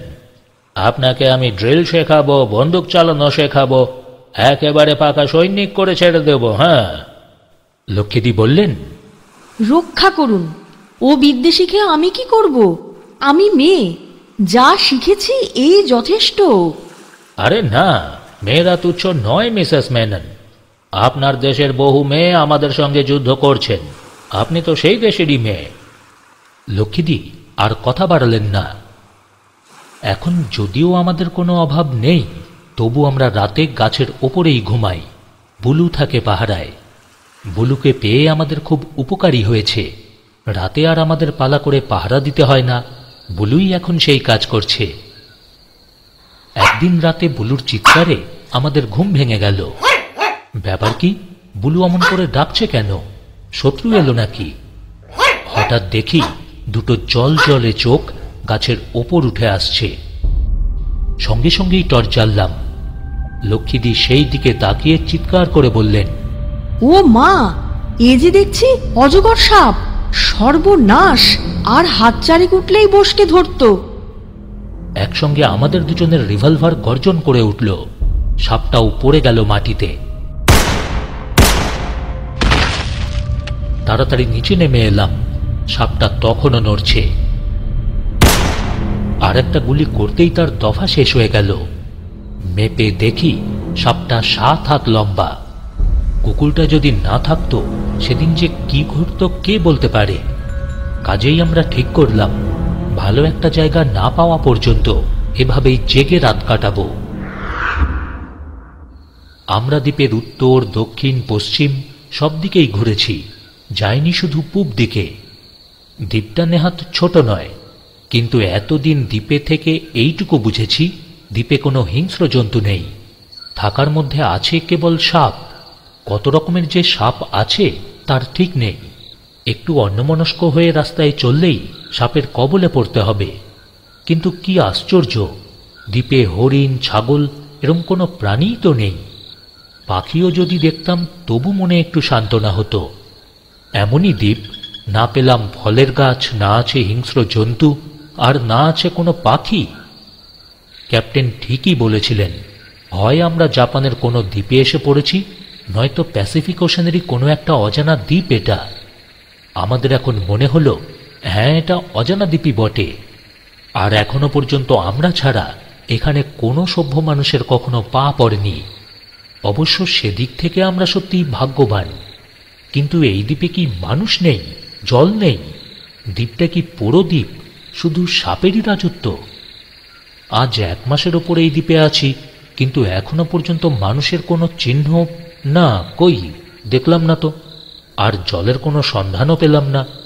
হ্যাঁ, অদ্ভুত দ্বীপ। ক্যাপ্টেন বললেন, জল নেই বলেই এই দ্বীপে কোনো স্থায়ী অধিবাসী নেই। জন্তু, জানোয়ার বা মানুষ থাকতে হলে তো জলের প্রয়োজন, সেই জন্যই এই দ্বীপ লোকশূন্য। একদিন আমরা ঠিক করলাম পূব দিকে যাব। দেখাই যাক না ওদিকে কিছু ভালো জমি পাওয়া যায় কিনা। ক্যাপ্টেন আবার দ্বীপের ভেতরে যেতে চান না। তিনি বলেন সমুদ্রের ধারে কাছে থাকাই ভালো। যুদ্ধও একদিন থামবে, শান্তিও আসবে।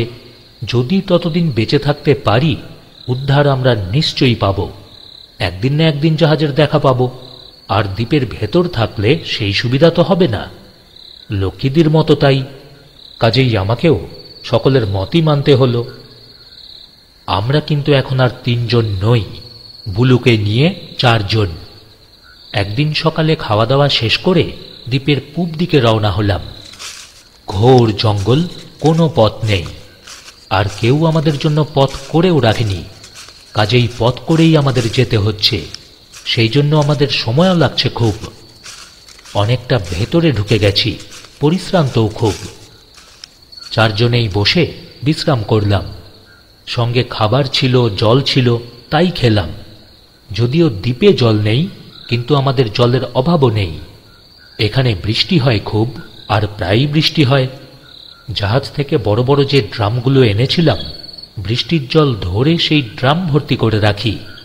আমরা এখন সেই জলই ব্যবহার করছি। খেয়ে দেয়ে বিশ্রাম করে আবারও এগোতে লাগলাম। বেলা প্রায় 4টের সময় একটা জায়গায় এলাম। এখানে জঙ্গলটা অনেকটাই ফাঁকা, চারদিকে বড় বড় গাছ। গাছগুলো থেকে নানা রকমের লতা পাতা নিচের দিকে ঝুলে পড়েছে। গাছগুলোতে বৃষ্টির জল পড়ে পড়ে একেবারে পিছল হয়ে গেছে। এখানে অজানা অনেকগুলো ফুলের গাছও দেখলাম। চারিধারেই কিন্তু ঘন জঙ্গল। অবশ্য মাঝখানে ফাঁকা বলে এখানে রোদও পড়েছে। 2টো নামজানা ফল গাছও চোখে পড়ল। জায়গাটা কিন্তু আমাদের সকলের খুবই পছন্দ হলো। এখানে আমাদের কেউ দেখতে পাবে না, অথচ আমরা সকলকেই দেখব। আবার সমুদ্রও খুব বেশি দূরে নয়। এখানে দেখেছি আর কিছু না থাক, নারকেল গাছের কোনো অভাব নেই। আমাদের এই নতুন জায়গাটাতেও প্রচুর নারকেল গাছ। জায়গাটা অন্য জমির তুলনায় খুব উঁচু। আমরা ঘুরে ফিরে জমিটা দেখলাম। দেখতে দেখতেই বেলা পড়ে এলো। ক্যাপ্টেন বললেন, শোনো, এখন আর ডেরায় ফিরে যাওয়া অসম্ভব। বিপদ হোক বা না হোক, পথ তো ভুল হতে পারে। আজ এখানেই রাত কাটিয়ে দিই, কি বলো? কি আর করা যায়, দেখে শুনে ছোট্ট একটা গাছের ওপর 4 জন উঠে বসলাম। লক্ষ্মীদি বললেন, আজ আর ঘুমাতে হবে না, সারা রাত বসেই কাটাতে হবে। লক্ষ্মীদি, আমাদের অভ্যাস আছে, কিন্তু তোমাকে নিয়েই মুশকিল। শোনো, তুমি এক কাজ করো, নিজেকে একটা ডালের সঙ্গে শক্ত করে বেঁধে নাও। কি জানি বাপু, ঘুমোতে ঘুমোতে যদি পড়ে যাও তবেই সব শেষ। মন্দ বলনি। এসো, দিনের আলো থাকতে থাকতেই আমরা ব্যবস্থা করে নিই। কাজেই খাওয়া শেষ হলো। তারপর শোয়ার ব্যবস্থা ঠিক হলো। আমি আর লক্ষ্মীদি একটা ডালে, ক্যাপ্টেন থাকবেন অন্য ডালে। বুলু আমাদের সঙ্গেই থাকবে। আজ পালা করে রাত্রি জাগতে হবে। একসঙ্গে ঘুমলে চলবে না। নতুন জায়গা, বলা তো যায় না কখন কি বিপদ আসতে পারে। লক্ষ্মীদিকে একটা ডালের সঙ্গে লতা দিয়ে বেশ ভালো করে বাঁধলাম।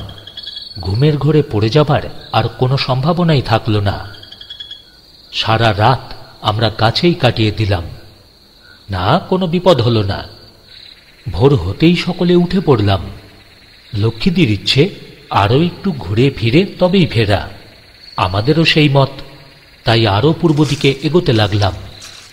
কিছুদূর চলবার পর জঙ্গলের ভেতর থেকে একটা মিষ্টি হাওয়া এলো। ঝোপটা পার হতেই চক্ষু স্থির। ছোট্ট একটা খাল পশ্চিম দিকে বয়ে চলেছে। জলটা মুখে দিতেই মুখ নোনায় ভরে গেল। লক্ষ্মীদি থুতু করে ফেললেন। বুঝলাম খালটা সাগরের সঙ্গেই মিশেছে। ক্যাপ্টেন দূরবীন লাগিয়ে এদিক ওদিক দেখে বললেন, বুঝলে, দ্বীপের এদিকটায় যত জঙ্গল, ওদিকটায় কিন্তু তত নয়। মনে হয় পাখিও আছে। দূরের ওই গাছে কয়েকটা পাখিও বসে থাকতেই দেখছি। দ্বীপটা জনশূন্য হলেও মন্দ কিন্তু নয়। মনে হচ্ছে পরে মানুষের বাসের উপযোগী হবে জায়গাটা। আমরা সমুদ্রের পাড়ে থাকবো? বাবা, এতদিন জঙ্গলে থেকে দম বন্ধ হয়ে আসছে। না, তা হয় না মিসেস মেনন। আত্মগোপন করেই থাকতে হবে আমাদের। মনে হয় জাপানের এলাকায় বাস করছি। যদি তারা কোনো সময় জানতে পারে দ্বীপে শত্রু এসে আস্তানা গেড়েছে, ভাবুন তো তখন আমাদের কি অবস্থা হবে। দেশে ফেরার আর উপায় থাকবে না মিসেস মেনন। শত্রুদের হাতেই মরতে হবে। সে কি কম যন্ত্রণার? তবে কাজ নেই, আমরা যেখানে আছি সেখানেই থাকবো। ওই জায়গাটা আরো দুর্গম। কিন্তু ক্যাপ্টেন, এমন সুন্দর জায়গাটা ছেড়ে যেতে যে মায়া লাগছে। এখানেও আমাদের আড্ডা থাকবে, মাঝে মাঝে বেড়াতে আসবো। এটা হবে আমাদের গুপ্ত আড্ডা। আপনার মতলব কিন্তু মন্দ নয় মিসেস মেনন। তবে এই জায়গাটা সুন্দর হলেও আমাদের স্থায়ী ডেরাটাই কিন্তু নিরাপদ। ঠিক আছে স্যার, চলুন সেখানেই যাওয়া যাক। খিদে পেয়েছে। রওনা হলাম আমাদের স্থায়ী ডেরার দিকে। 1944 সাল পার হয়ে 1945 সালও প্রায় শেষ হয়ে এলো। এখনো পর্যন্ত উদ্ধারের কোনো ব্যবস্থাই হলো না। ক্যাপ্টেন রোজি দূরবীন নিয়ে বসে থাকেন। আজ পর্যন্ত দূরবীনের সাহায্যে দুটো জাহাজও দেখেছেন, তাও শত্রুপক্ষের। কাজেই উদ্ধারের আর কোনো আশাই রইল না। আমরাও ক্রমশ হতাশ হয়ে পড়ছি। কিন্তু আমাদের খাবার দাবারের কোনো অভাবই নেই। এখনো যত খাবার আমাদের কাছে রয়েছে, আরও 2 বছর আমরা নির্ভাবনায় থাকতে পারব। কাজেই আমরা খাদ্য সম্বন্ধে একেবারে নিশ্চিন্ত। কিন্তু তাই বলে এমনভাবে তো আর থাকাও যায় না। মুক্তি চাই। এই জঙ্গলের মধ্যে আত্মীয় কুটুম্বহীন হয়ে আর কতদিনই বা থাকা যায়। ক্রমশ যেন হাঁপিয়ে উঠছি। অবশ্য মনে হয় না ক্যাপ্টেনের কোনো রকম কষ্ট হচ্ছে। মনে হয় তিনি ভালোই আছেন, কারণ তার কোনো অভাব নেই, কোনো অনুযোগও নেই। আমার তো মনে হয় এই কাজেই যেন সরকার তাকে বহাল করেছেন। সমুদ্রের পাড়ে একটা ঝোপের ভেতর বসে থাকেন, চোখে দূরবীন লাগিয়ে। আমি চলে যাই দ্বীপের এদিকে ওদিকে। যদি কিছু আবিষ্কার করা যায় সেই চেষ্টাতেই থাকি। লক্ষ্মীদি নিজের কাজকর্ম শেষ করে বুলুকে নিয়ে ক্যাপ্টেনের পাশে গিয়ে বসেন। আবারও দুপুরে সকলে একত্র হই, খাওয়া দাওয়া করি, বিশ্রাম করি। ক্যাপ্টেন কোনো কোনো দিন সমুদ্রের ধারে চলে যান, কোনো দিন বা ডেরাতেই থাকেন। সেদিন লক্ষ্মীদি ক্যাপ্টেনের দূরবীন নিয়ে ঝোপের ভেতর গিয়ে বসেন। লক্ষ্মীদি কিন্তু এখন আর সেই লক্ষ্মীদি নেই। ক্যাপ্টেন তাকে ড্রিল করা, বন্দুক ছোড়া, তরোয়াল খেলা সবই শিখিয়েছেন। লক্ষ্মীদি এখন আমাদের সঙ্গে বেশ তাল মিলিয়েই চলতে পারেন। কোনো কোনো দিন লক্ষ্মীদিকে একাই ঘরে রেখে আমরা বের হয়ে যাই। ওর এখন আর কোনো ভয় ডর নেই। আমার বরাবরের ধারণা দ্বীপের পূর্ব দিকটাই ভালো। ওখানে নিশ্চয়ই সভ্য মানুষের বাসস্থান আছে। সে এখন আমাদের মিত্রপক্ষেরই হোক কিংবা শত্রুপক্ষেরই। কিন্তু এতদিন ক্যাপ্টেন আমাকে ওদিকে একা যেতে দেননি। তার ধারণা যদি এই দ্বীপে মানুষ থাকেও আর সে যদি সভ্য মানুষ না হয়, তবে আর আমার রক্ষা থাকবে না। আগুনে পুড়িয়ে হয়তো আমাকে খেয়ে ফেলবে। এরা সভ্য মানুষের শত্রু।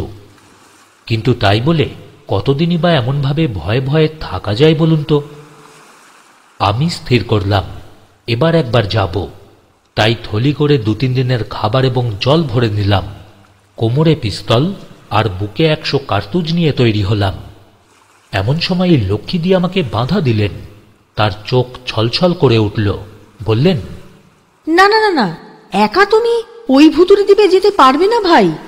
না লক্ষ্মীদি, এইভাবে চুপ করে বসে থাকারও কোনো মানে হয় না। দেখো, আজ 2 বছর হতে চললেও আমরা এই দ্বীপে বন্দি। আমি মুক্তি চাই লক্ষ্মীদি। এই জীবন আমার ভালো লাগছে না। চারদিকে শুধু জল আর জঙ্গল। যদি মানুষের দেখা পেতাম তবু মনে শান্তি পাওয়া যেত। দিদি, তুমি আমাকে বাধা দিও না, এতে আমাদের সকলের মঙ্গল। আমি দ্বীপের পূর্ব দিক দেখতে চাই, কি আছে এই দ্বীপে। তা তুমি একা যাবে কেন? চলো একসঙ্গে সকলেই যাই, যা হবার হবে। একসঙ্গে থাকলে সকলে ভাগ করে নেব। তা হয় না লক্ষ্মীদি, সকলে একই কাজ করলে চলবে কেন?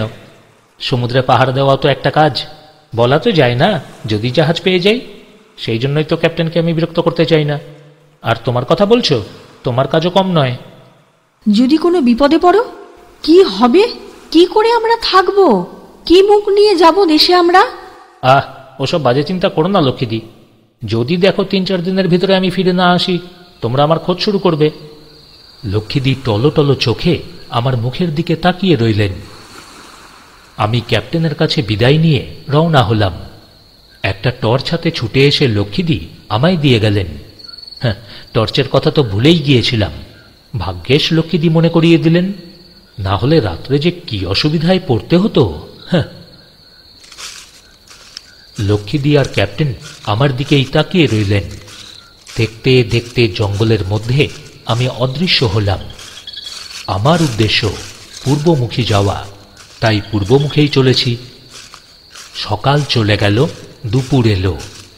একটা গাছের গুড়ির ওপর বসে কিছু খাবার খেলাম।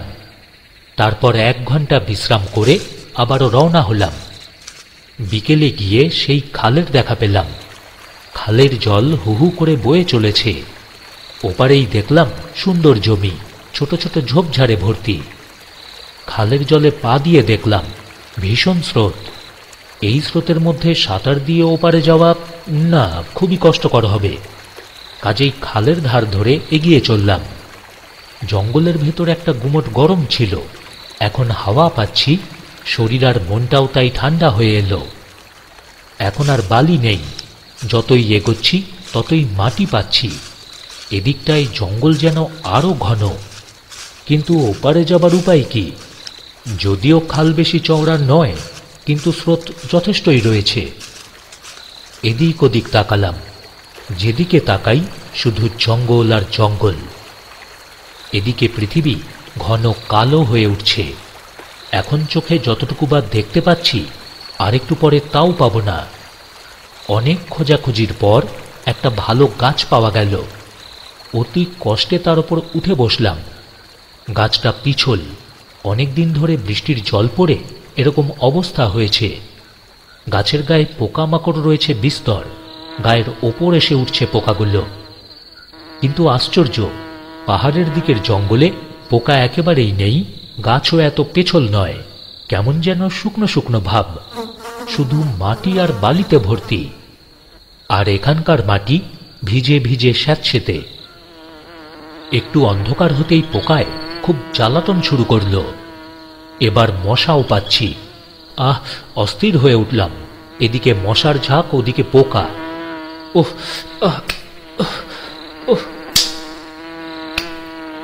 যতটা আরাম মনে করেছিলাম তা মাথায় উঠল। এত বড় রাত কি করে কাটাবো তাই ভাবছি। আবার খিদেও পেয়েছে খুব। কিছু খাবার আর জল খেয়ে নিলাম।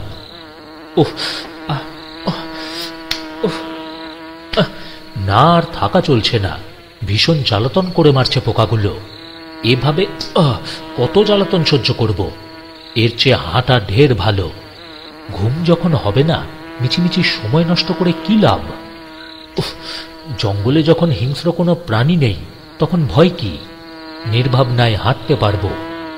কিন্তু সাপ, পথে গাছে সর্বত্রই তো সাপ রয়েছে। বড় বড় অজগর সাপও প্রচুর। এই কয় বছরে প্রায় 500-600 সাপ মেরেছি আমি। কেবল ওদের ভয়ে রাতে পথ চলা অসম্ভব। মশা বড্ড জ্বালাতন করছে। যত তাড়াচ্ছি ততই ছেকে ধরছে। এতদিন ওরা মানুষের রক্তের স্বাদ পায়নি, এবার পেয়েছে ছাড়বে কেন? ডালের ওপর শুয়েছিলাম, বিরক্ত হয়ে উঠে বসলাম। সাপের হাতে মরি সেও ভালো, কিন্তু না, মশার হাত থেকে তো নিস্তার আমি পাবো।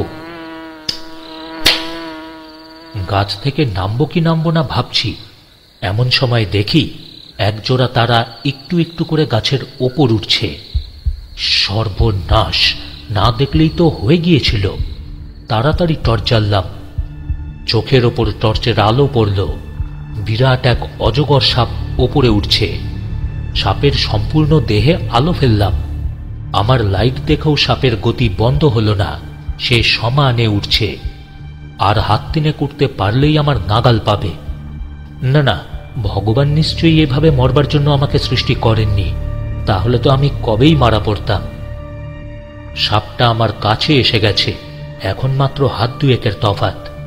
এবার আমি গুলি করলাম। এক গুলিতেই সাপটা মাটিতে পড়ে গেল। নিচে টর্চ ফেলে দেখলাম সাপটা নিজেকে পেঁচিয়ে ছটফট করছে। মনে হলো মাথাটা বোধহয় একেবারে থেতলে গেছে। আহা, হ্যাঁ, বেচারি আরাম করে খেতে এসে নিজেই প্রাণ দিল। টর্চ নিভিয়ে বসে আছি, ভাবছি মশাকেও যদি এরম করে গুলি করে মারতে পারতাম তবে বেঁচে যেতাম। মশার হাতে এবার মরতেই হবে। হঠাৎই নিচে একটা খসখস শব্দ শুনলাম। ব্যাপার কি? মনে হচ্ছে অনেকগুলো প্রাণী নড়াচড়া করছে। আবার টর্চ জ্বাললাম, আর নিচে আলো পড়তেই চোখ ছানা বড়া হয়ে গেল। কতগুলো কুমির একত্র হয়ে সাপটাকে খাচ্ছে। আলো পড়তেই তারা ভয় পেল। কুমিরগুলো এদিক ওদিক তাকালো, কিন্তু পালালো না। এমন ভোজ ফেলে পালায় কি করে? তবে তো এখানে কুমিরও আছে। টর্চ নিভিয়ে আমি আবারও চুপ করে বসে রইলাম। সারাটা রাত গাছের ডালে বসেই কাটালাম। মশাই ছেকে ধরেছে। উহ, সে কি কামড়! আগুনের মতো সমস্ত শরীর আমার জ্বলছে। কোট খুলে নিজেকে চাপা দিলাম, তাতেও রক্ষা নেই। কুমিরের ভয়ে নিচে নামতে পারছি না, অথচ মশার কামড় অসহ্য। কাজেই ভোরের অপেক্ষায় বসে থাকতে হবে। অবশ্য রাত্রে আর কোনো বিপদ এলো না। সারাটা রাত কুমিরের দাপাদাপি ডালে বসেই শুনলাম। অথচ একটু আগেও ভেবেছি এ জঙ্গলে হিংস্র জন্তু নেই। তবে কুমির যখন আছে তখন অন্য জন্তু যে নেই একথা বিশ্বাস করা যায় না। এই জঙ্গলের আর এক নতুন রূপ দেখলাম।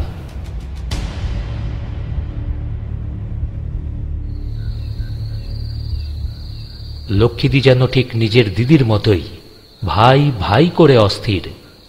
এই নির্জন দ্বীপে বন্ধুবান্ধবহীন হয়ে আছি, কিন্তু লক্ষ্মীদির স্নেহে তা একেবারে বোঝবার কোনো উপায় নেই। স্নেহ দিয়ে, ভালোবাসা দিয়ে আমাদের সকল দুঃখই তিনি দূর করেছেন। আমি আসবার সময় লক্ষ্মীদির চোখে জল দেখেছি। এখনো মনে হয় লক্ষ্মীদি ছলো ছলো চোখে আমার দিকেই তাকিয়ে আছেন। ক্যাপ্টেনও ছেলের মতোই আমাকে ভালোবাসেন। এখানে দুঃখও নেই, কষ্টও নেই, কেবল মনে হয় আমরা কোনো নির্জন দ্বীপে বন্দী। আর তখনই মনটা মুক্তির জন্য হাঁপিয়ে ওঠে। ভোর হতে আর দেরি নেই। ঠান্ডা হাওয়া বইছে, মশাও এখন কম লাগছে। রাত্রে তাদের গুনগুন গানে একেবারে অস্থির হয়ে উঠেছিলাম, এখন নিশ্চিন্ত হলাম। পূব দিক লাল হয়ে উঠেছে, অন্ধকার দূরে পালিয়ে গেছে। ভয়ে ভয়ে নিচে নামতে লাগলাম। দেখলাম অজগর সাপটা আর নেই। কুমিররা তাকে ভাগ করে জলযোগ সেরেছে, তার এতটুকু চিহ্নও আর দেখা গেল না। আরও একটু ভালো করে দেখলাম, দেখি দুটো কুমির বেশ নিশ্চিন্ত মনেই ঘুমোচ্ছে। আস্তে আস্তে গাছের নিচু ডালে নেমে এলাম। তারপরই তাক করে গুলি ছুড়লাম। সারাটা বন কেঁপে উঠল। একটা কুমিরের দফা একেবারে শেষ হয়ে গেল, আর একটা পালিয়েছে। বড্ড সতর্ক জাত, চোখের নিমেষে পালিয়ে যায়। এদিক ওদিক দেখে এবার গাছ থেকে নামলাম। ইচ্ছে ছিল খালে গিয়ে চোখ মুখে জল ছিটিয়ে নেব, কিন্তু কিছুটা অন্ধকার থাকাতে সেই ইচ্ছে পূরণ হলো না। জঙ্গল ভেঙে চলছি, খুবই সতর্ক দৃষ্টি রাখছি জঙ্গলের ওপর। এতদিন জঙ্গলের নির্ভাবনায় চলেছি, আজ আর সে সাহসই নেই। ভয়ে ভয়ে এগোচ্ছি। চারদিকের বন জঙ্গল লতাপাতা এসে বাধার সৃষ্টি করছে। কোনো কোনো জায়গায় হামাগুড়ি দিয়ে এগোচ্ছি। হঠাৎই ঝোপের ভেতর থেকে কি একটা কুকুরের মতো প্রাণী ছুটে এসে একটা ঝোপের ভেতর চলে গেল। আমি চমকে উঠলাম। কি ওটা? এত দিন এ দ্বীপে থেকেও চতুষ্পদ কোনো প্রাণী চোখে পড়েনি। অবাক হয়ে আরো কিছুটা এগোলাম। বেলাও অনেক হয়েছে, খিদেও পেয়েছে খুব।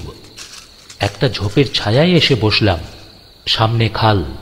খালটা এখানে খুব চওড়া। ভালো করে চারদিক দেখলাম, কোথাও কিছু আছে কিনা। এবার বেশ নিশ্চিন্ত হওয়া গেল। ব্যাগ থেকে খাবার বের করে খেলাম, বোতল থেকে জল খেয়ে নিলাম। সঙ্গে সঙ্গে শরীরটাও একটু তাজা হলো। একটু বিশ্রাম করে উঠতে যাব, এমন সময় একটা জিনিসের ওপর নজর পড়ল। অবাক হয়ে আত্মগোপন করলাম। একটা জংলি মেয়ে বর্ষা দিয়ে মাছ ধরছে। মেয়েটা দাঁড়িয়ে দাঁড়িয়ে কয়েকটা মাছ ধরল, তারপরই পূর্ব দিকে চলে গেল। কি করব বসে বসে ভাবছি, ওপারে কি করে যাওয়া যায়। এ দ্বীপে তাহলে মানুষও আছে, হোক না অসভ্য, তবু মানুষ তো, প্রাণী রয়েছে এ দ্বীপে, তারও তো আভাস একটু আগেই পেয়েছি।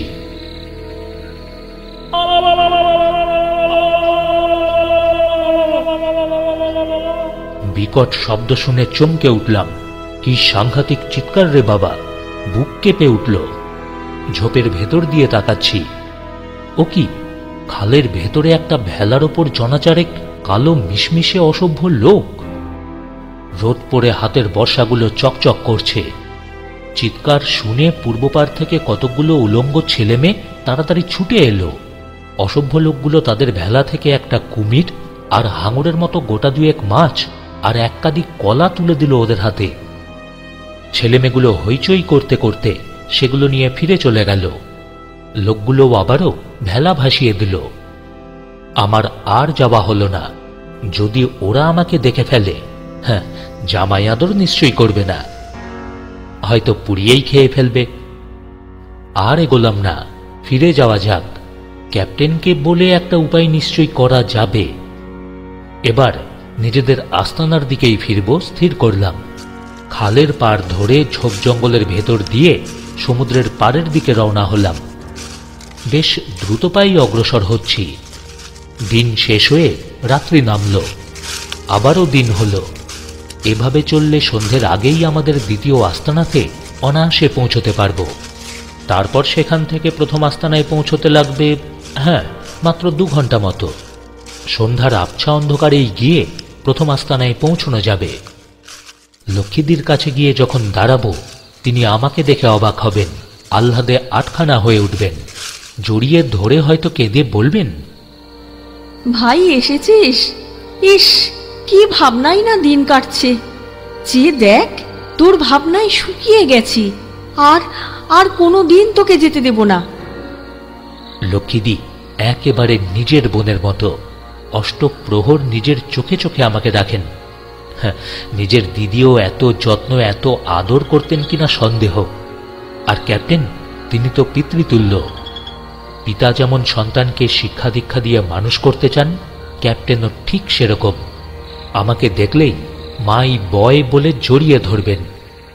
মাই বয়, বলো তোমার ভ্রমণ কাহিনী।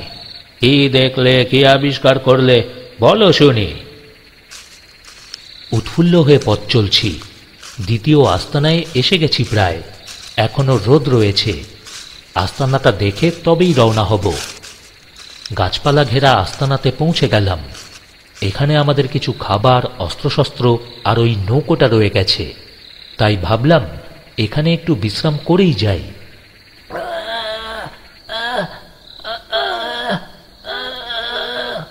কিন্তু আস্তানায় প্রবেশ করতেই মানুষের একটা কাতর গোঙানি শুনতে পেলাম।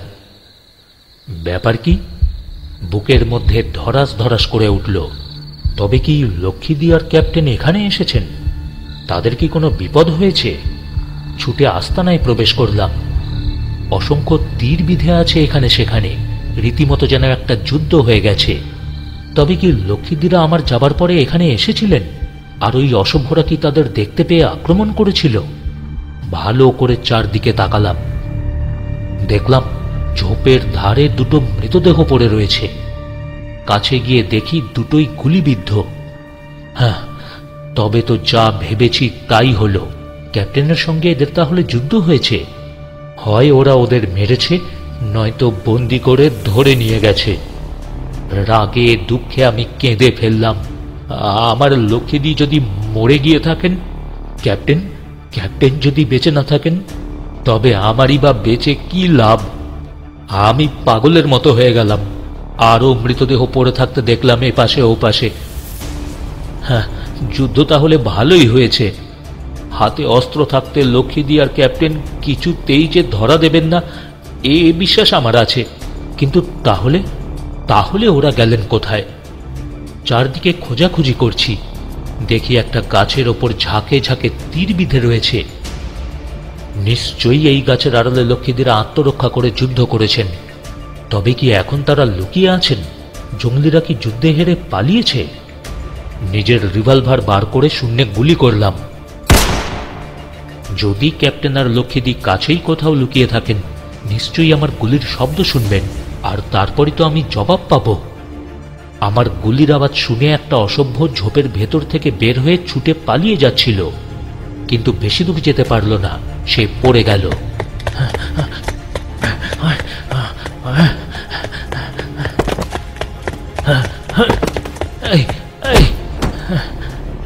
আমি দৌড়ে গিয়ে তাকে ধরলাম। দেখলাম তার পায়ে গুলির চোট লেগেছে। সে আমাকে দেখেই ভয়ে অস্থির হয়ে পড়ল। রাগে দুঃখে তার পিঠের ওপর দুই একটা লাথি দিলাম।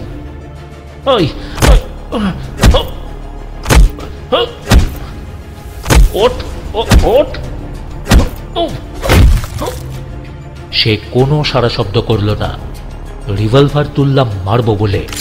হঠাৎই মনে হলো একে দিয়েই ওদের আস্তানা আমাকে খুঁজে বার করতে হবে। যদি লক্ষ্মীদিদের ধরে নিয়ে গিয়ে থাকে, তবে তাদের রক্ষা করতে হবে। এদিকে দিনের আলো আস্তে আস্তে নিভে যাচ্ছে। লক্ষ্মীদিদের কোনো সাড়াই পেলাম না। আবার রিভলভারের শব্দ করলাম। এবারও কোনো জবাব এলো না। বলো বলো বলো, বুলু বুলু বলে ডাকলাম, কিন্তু বুলুও এলো না। অসভ্যটা তখন আমার পায়ের নিচে পড়ে আছে। টর্চ জ্বালিয়ে তাকে তুললাম। টর্চের আলো দেখে সে একটু ভয় পেল। হাঁটু গেড়ে বসে বারবার আমার পায়ে মাথা নোয়ালো। হঠাৎই আমার মনে হলো লোকটা তাহলে আমার বশ্যতা স্বীকার করে নিয়েছে। লোকটাকে আমার সঙ্গে আসতে ইঙ্গিত করলাম। সে পোষা কুকুরের মতোই আমার সঙ্গে সঙ্গে এলো। যেখানে খাবার অস্ত্রশস্ত্র সব লুকিয়ে রেখেছিলাম, দেখলাম তা ঠিকই আছে। অসভ্যরা এখানকার কোনো সন্ধানই পায়নি। হয়তো পেলে তা লুট করেই নিত। আমি যতটা পারলাম ব্যাগ ভর্তি করে বোমা নিলাম। বন্দুকও নিলাম একটা থলি করে। কিছু খাবার আর জলও নিলাম। লোকটাকেও কিছু খেতে দিলাম। সে তো খুবই খেলো। তারপর জল দিলাম, জলও খেলো। শেষে কৃতজ্ঞতা স্বরূপ আবারও মাটিতে লম্বা হয়ে শুয়ে সম্মান দেখালো। আমি তার পায়ের ক্ষত জায়গায় ব্যান্ডেজ করে দিলাম। লোকটা খুব খুশি হলো। যেখানে নৌকোটা ছিল তাকে নিয়ে সেখানে গেলাম। নৌকোটা টেনে এনে খালের জলে ভাসালাম। আগেই বলেছি, দ্বিতীয় আস্তানার খুব কাছেই খাল।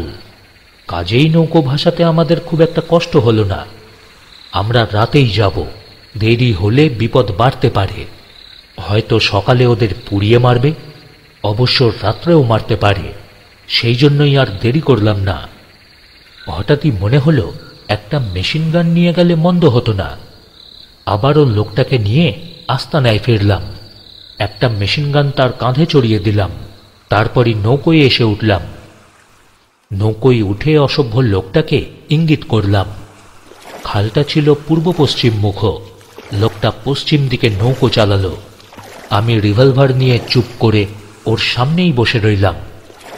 লোকটা ভয়ে ভয়ে আমার দিকে তাকাচ্ছে আর নৌকো চালাচ্ছে।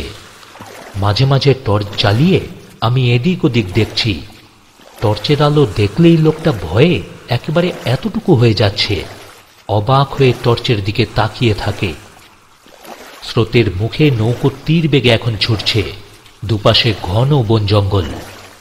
আমাদের সাড়া পেয়ে দু একটা কুমির জলে লাফিয়ে পড়ল। আমার মনে কিন্তু দৃঢ় বিশ্বাস ক্যাপ্টেনদের ওরাই ধরে নিয়ে গেছে। লুকিয়ে থাকলে আমার রিভলভারের শব্দে ওরা নিশ্চয়ই সাড়া দিতেন। আমি ক্যাপ্টেনের মুখে বহুবার শুনেছি এই সমস্ত সমুদ্রের মাঝের দ্বীপের অধিবাসীরা ওরা নাকি নর মাংস খায়, এরা নাকি সভ্য মানুষের শত্রু। তাই যদি হয় তাহলে তো সর্বনাশ। মনে মনে প্রতিজ্ঞা করলাম, যদি ক্যাপ্টেন আর লক্ষ্মীদি জীবিত থাকেন যেমন করে পারি ফিরিয়ে আনব, এতে আমার প্রাণ চায় তো যাক। আর যদি ওরা তাদের হত্যা করেই থাকে তবে ওদের বুঝিয়ে দিয়ে মরব সভ্য মানুষকে হত্যা করবার জন্য কতটা মূল্য দিতে হয়।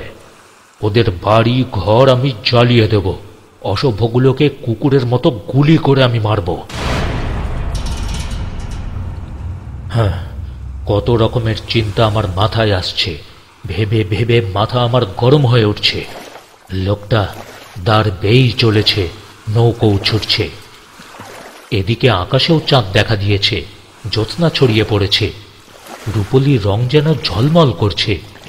চারিদিকে জঙ্গল একেবারে নিস্তব্ধ, আর তার মাঝখান দিয়েই আমাদের নৌকো ছুটছে। দুপারের গাছপালা সরে সরে যাচ্ছে। মাথার উপর দিয়ে কি যেন একটা উড়ে গেল। তবে তো এ জঙ্গলে অনেক কিছুই আছে। হঠাৎই দেখি খালের পাড় দিয়ে কি একটা ছোট্ট জন্তু ছুটে আসছে। আশ্চর্য হলাম। জন্তুটা একটু কাছে আসতেই টর্চ জ্বাললাম। এ কি, এ যে আমাদের বুলু! আনন্দে চিৎকার করলাম, বলো বলো বলো! বুলু থমকে দাঁড়িয়ে পড়ল। আমি নৌকোটা খালের পাড়ে লাগাতে বললাম। ইশারা করতেই লোকটা বুঝল। সে তাড়াতাড়ি নৌকো খালের পাড়ে লাগালো। বুলু লাফিয়ে নৌকোয় উঠল, উঠেই আমার পায়ে লুটিয়ে পড়ল। এখন আর বুঝতে বাকি রইল না যে লক্ষ্মীদি আর ক্যাপ্টেন ওদের হাতেই বন্দী হয়েছেন। হে ভগবান, তাদের যেন আমি জীবিত দেখতে পাই। দেশে ফিরেই আমি তোমাকে পুজো দেব। আমাদের নৌকো আবারও ছুটল। মনে হলো রাত্রি যেন ফুরিয়ে আসছে, চাঁদ আকাশের নিচে ঢলে পড়েছে।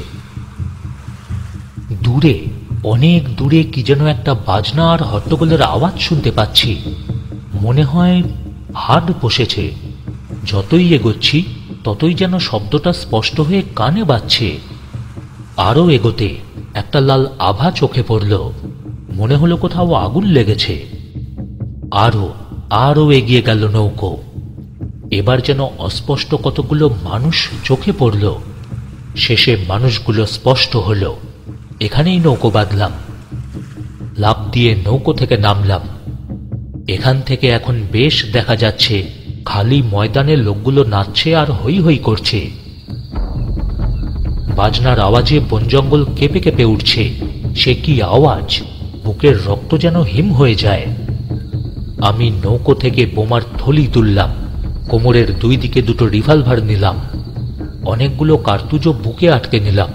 আর সেই সঙ্গে একটা ছোড়া নিতেও ভুললাম না। অসভ্য লোকটাকে ইঙ্গিতে বললাম মেশিন গানটা তুলতে। সে আমার কথা মতোই কাজ করল। তারপর আমার সঙ্গে সঙ্গে আসতে বললাম। চারদিকের অন্ধকার এখন যেন একটু ফিকে হয়ে এসেছে। পূর্ব দিকে লালের আভা। আমরা দুজন একটা ঝোপের ধারে এসে দাঁড়ালাম। বুলু আর অসভ্য লোকটাকে মেশিন গান নিয়ে ঝোপের আড়ালে বসিয়ে দিলাম। এত নিঃশব্দে আমরা কাজ করছি, ওরা কেউ টেরও পেল না। আমি ওদের দুজনকে চুপ থাকতে বলে অসভ্যদের দিকে অগ্রসর হলাম। এবার লোকটা কিন্তু আমাকে বাধা দিল। হাত দিয়ে আমাকে ধরে মিনতি করছে আমি যেন ওখানে না যাই, গেলেই আমার মৃত্যু হবে। লোকটা ইঙ্গিতেই সবকিছু বলল। আমি তখন মরিয়া হয়ে উঠেছি। ওর কথা শুনবো কেন? যেভাবেই হোক লক্ষ্মীদি আর ক্যাপ্টেনকে আমায় বাঁচাতেই হবে। আর এতে যদি আমার নিজের প্রাণও যায় তাহলে যাক। আমি ওর কথা শুনলাম না। ব্যাগ কাঁধে নিয়ে ওই হট্টগোলের দিকেই ছুটে চললাম। দেখলাম বর্ষা হাতে লোকটাও আমার পিছুই নিয়েছে। বুলুকে বোধহয় বেঁধে এসেছে। আমরা ওদের কাছে এসে পড়েছি। আর হাত বিশেক গেলেই ওদের মধ্যে গিয়ে পড়ব। এদিকটাতে খালি মাঠ, ঝোপ জঙ্গল খুবই কম। আমরা দুজনেই একটা ছোট্ট ঝোপের আড়ালে আশ্রয় নিলাম। উফ! বোমা ছুড়লাম, ভীষণ আওয়াজ হলো। আবারও ছুড়লাম, আবার একটার পর একটা ছুটতেই লাগলাম। প্রচন্ড চিৎকার চেঁচামেচি আরম্ভ হলো। বোমার ঘায়ে অনেকে পড়েও গেল। প্রথমে অসভ্যগুলো কিংকর্তব্য রহিত হয়ে দাঁড়িয়ে রইল, তারপরই ছুটল প্রাণের ভয়ে।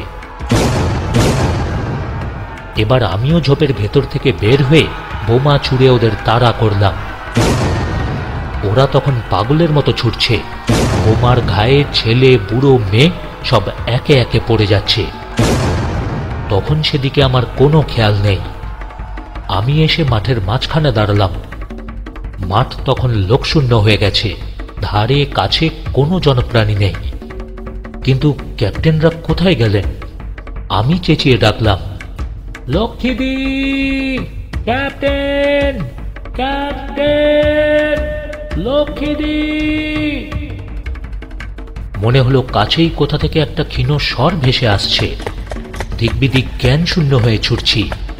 অসভ্য লোকটা কাছেই একটা পুকুর দেখিয়ে আমাকে ইঙ্গিত করল। ছুটে গেলাম সেখানে। শুকনো পুকুর, জল নেই।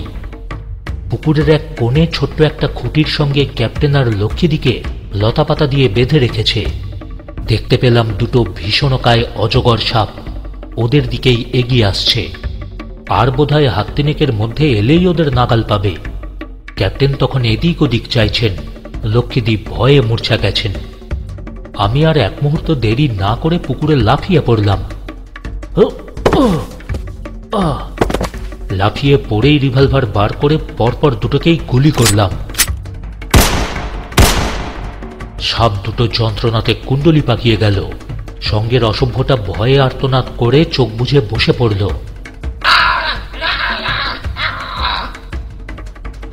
আমি ছোড়া বের করে ক্যাপ্টেন আর লক্ষ্মীদির বাঁধন কেটে দিলাম। ক্যাপ্টেন আবেগে আমায় জড়িয়ে ধরলেন। মাই বয়, মাই বয়, মাই বয়। এখন আর সময় নষ্ট করবেন না স্যার, চলুন, নৌকো প্রস্তুত। ক্যাপ্টেন লক্ষ্মীদিকে কাঁধে তুললেন। আমরা পুকুর থেকে উঠে নৌকোর দিকে এগোতে লাগলাম। অসভ্যদের বোধহয় সাহস ফিরে এলো, এতক্ষণে ব্যাপারটা বুঝল।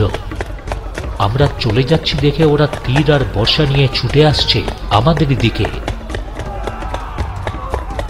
ক্যাপ্টেনকে আমি ঝোপের দিকে যেতে বললাম, ওখানেই আমাদের মেশিন গান। ক্যাপ্টেন লক্ষ্মীদিকে নিয়ে ছুটলেন ওই ঝোপের দিকে। আমি আবারও ব্যাগ থেকে বোমা বার করে রুখে দাঁড়ালাম। তারপরই দাঁত দিয়ে কামড়ে বোমা ছুড়লাম।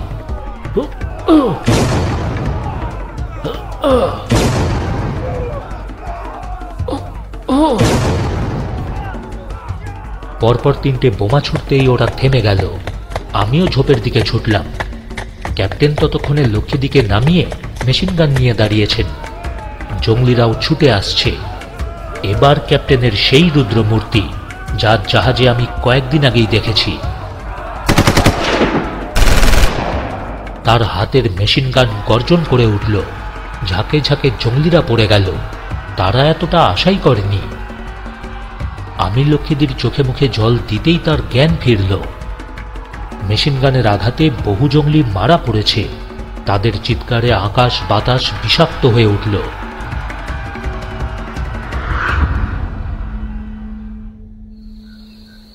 এখন দ্বীপটা আমরা সম্পূর্ণ দখল করেছি।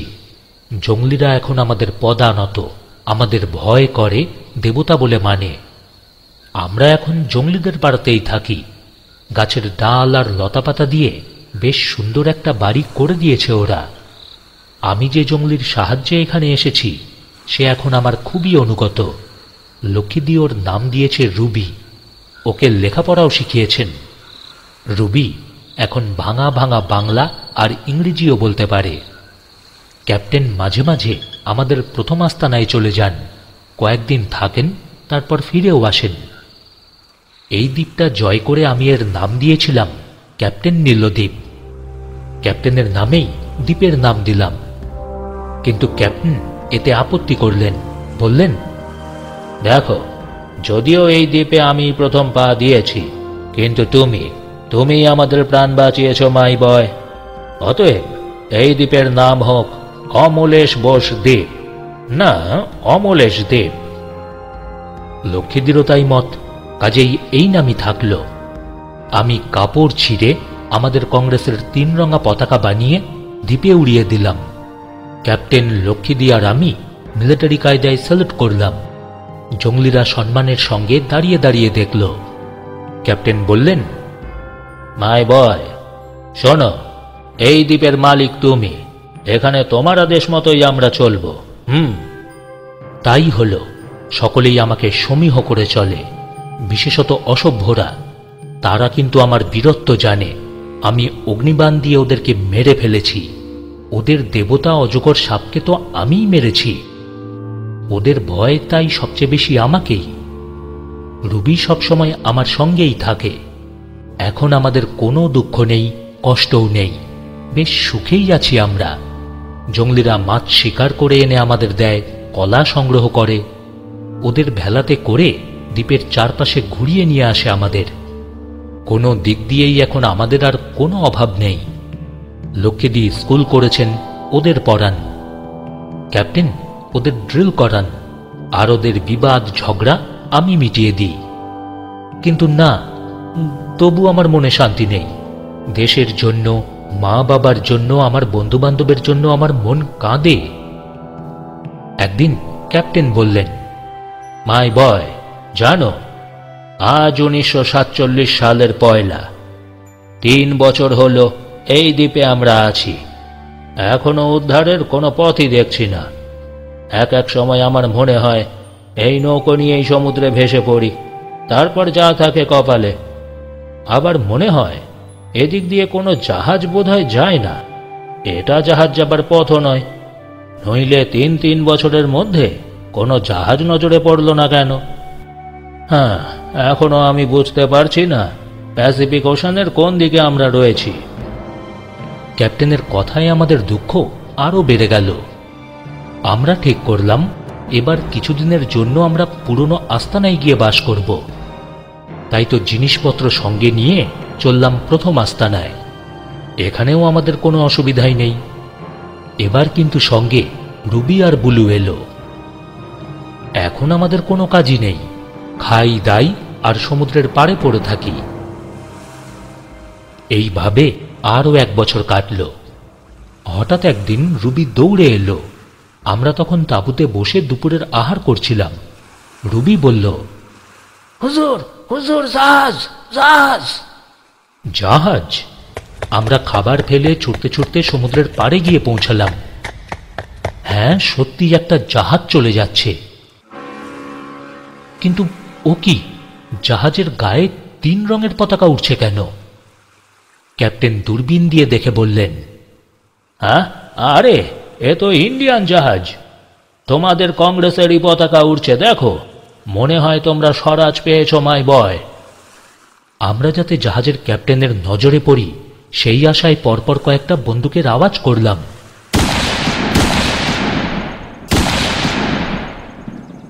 দেখলাম কাজ হয়েছে। জাহাজের ক্যাপ্টেনের নজর পড়েছে আমাদের উপর। তিনি বন্দুক ছুড়ে আমাদের অভ্যর্থনা করলেন। ঘণ্টা 2-এর মধ্যেই জাহাজ আমাদের দ্বীপের কাছে এলো। ওই জাহাজের ক্যাপ্টেন নৌকো ভাসিয়ে দিয়ে দ্বীপে উঠে এলেন। আমাদের সে কি আনন্দ! ওই জাহাজের ক্যাপ্টেনও ইংরেজ। তিনি আমাদের ক্যাপ্টেন নীলকে চিনতে পারলেন। সংবাদ রটেছে জাহাজ ডুবি হয়ে আমাদের ক্যাপ্টেনের মৃত্যু হয়েছে। এখন আমাদের বেঁচে থাকতে দেখে তিনি খুব খুশি হলেন। আমরা প্রত্যেকেই নৌকোয় উঠলাম। বুলু আর রুবিকেও সঙ্গে নিলাম। তারপর দড়ির সিঁড়ি বেয়ে আমরা জাহাজে উঠলাম। জাহাজ কলকাতার দিকেই যাচ্ছিল। ক্যাপ্টেনের মুখে আমরা সব সংবাদই শুনলাম। ইন্ডিয়া এখন আর ইংল্যান্ডের অধীনস্থ নয়, সে এখন স্বাধীন। আমরা হর্ষধ্বনি দিয়ে উঠলাম। 1 মাসের মধ্যেই আমরা কলকাতায় এসে পৌঁছালাম। রুবি কলকাতা দেখে তো মহা খুশি। লক্ষ্মীদি মাদ্রাজ ফিরে গেলেন। যাবার সময় খুব কাঁদলেন। ক্যাপ্টেনের তো কেউ নেই। স্ত্রী মারা গেছেন, আর পুত্র সে তো যুদ্ধের সময়ই মারা গিয়েছেন। তাই ক্যাপ্টেন তিনি কলকাতাতেই রইলেন।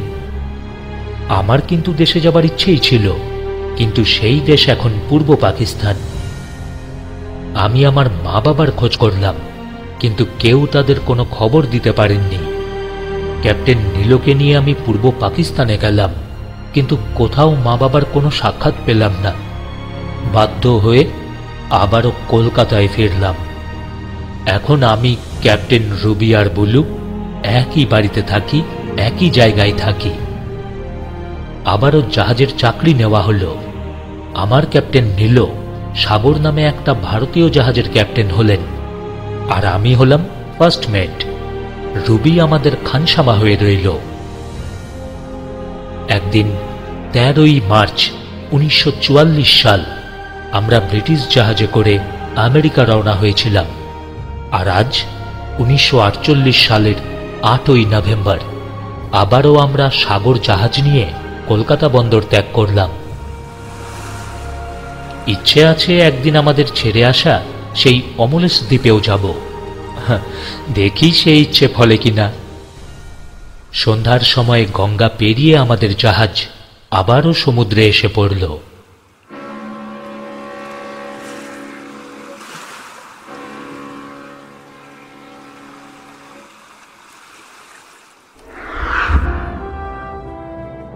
বন্ধুরা, আপনারা শুনছিলেন সূচিপত্রের গল্পে অনির্বাণের সঙ্গে আজকের গল্প পায়ে পায়ে মরণ, দ্বিতীয় তথা শেষ পর্ব। সম্পূর্ণ গল্পটি আপনাদের কেমন লাগলো অবশ্যই আপনাদের মূল্যবান মতামতের অপেক্ষায় রইলাম। সঙ্গে রিকোয়েস্ট করব, আপনি যদি আমাদের নতুন শ্রোতা বন্ধু হন তাহলে প্লিজ সাবস্ক্রাইব করে দিন সূচিপত্রের গল্পকে।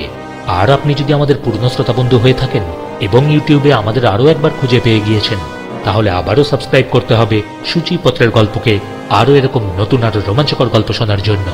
ও হ্যাঁ, সঙ্গে পাশের বেল আইকনটি প্রেস করতে যেন ভুল না হয় পরের গল্পের নোটিফিকেশনের জন্য। আবারও জানাই, প্রতি মঙ্গলবার নতুন গল্প আর প্রতি শনিবার একটা করে পুরনো গল্প আগের চ্যানেল থেকে। তাহলে আবারও ফিরছি কয়েকদিনের মধ্যে আরও একটা গল্পের সঙ্গে। ততদিন সকলে সুস্থ থাকুন, সকলকে সুস্থ রাখুন।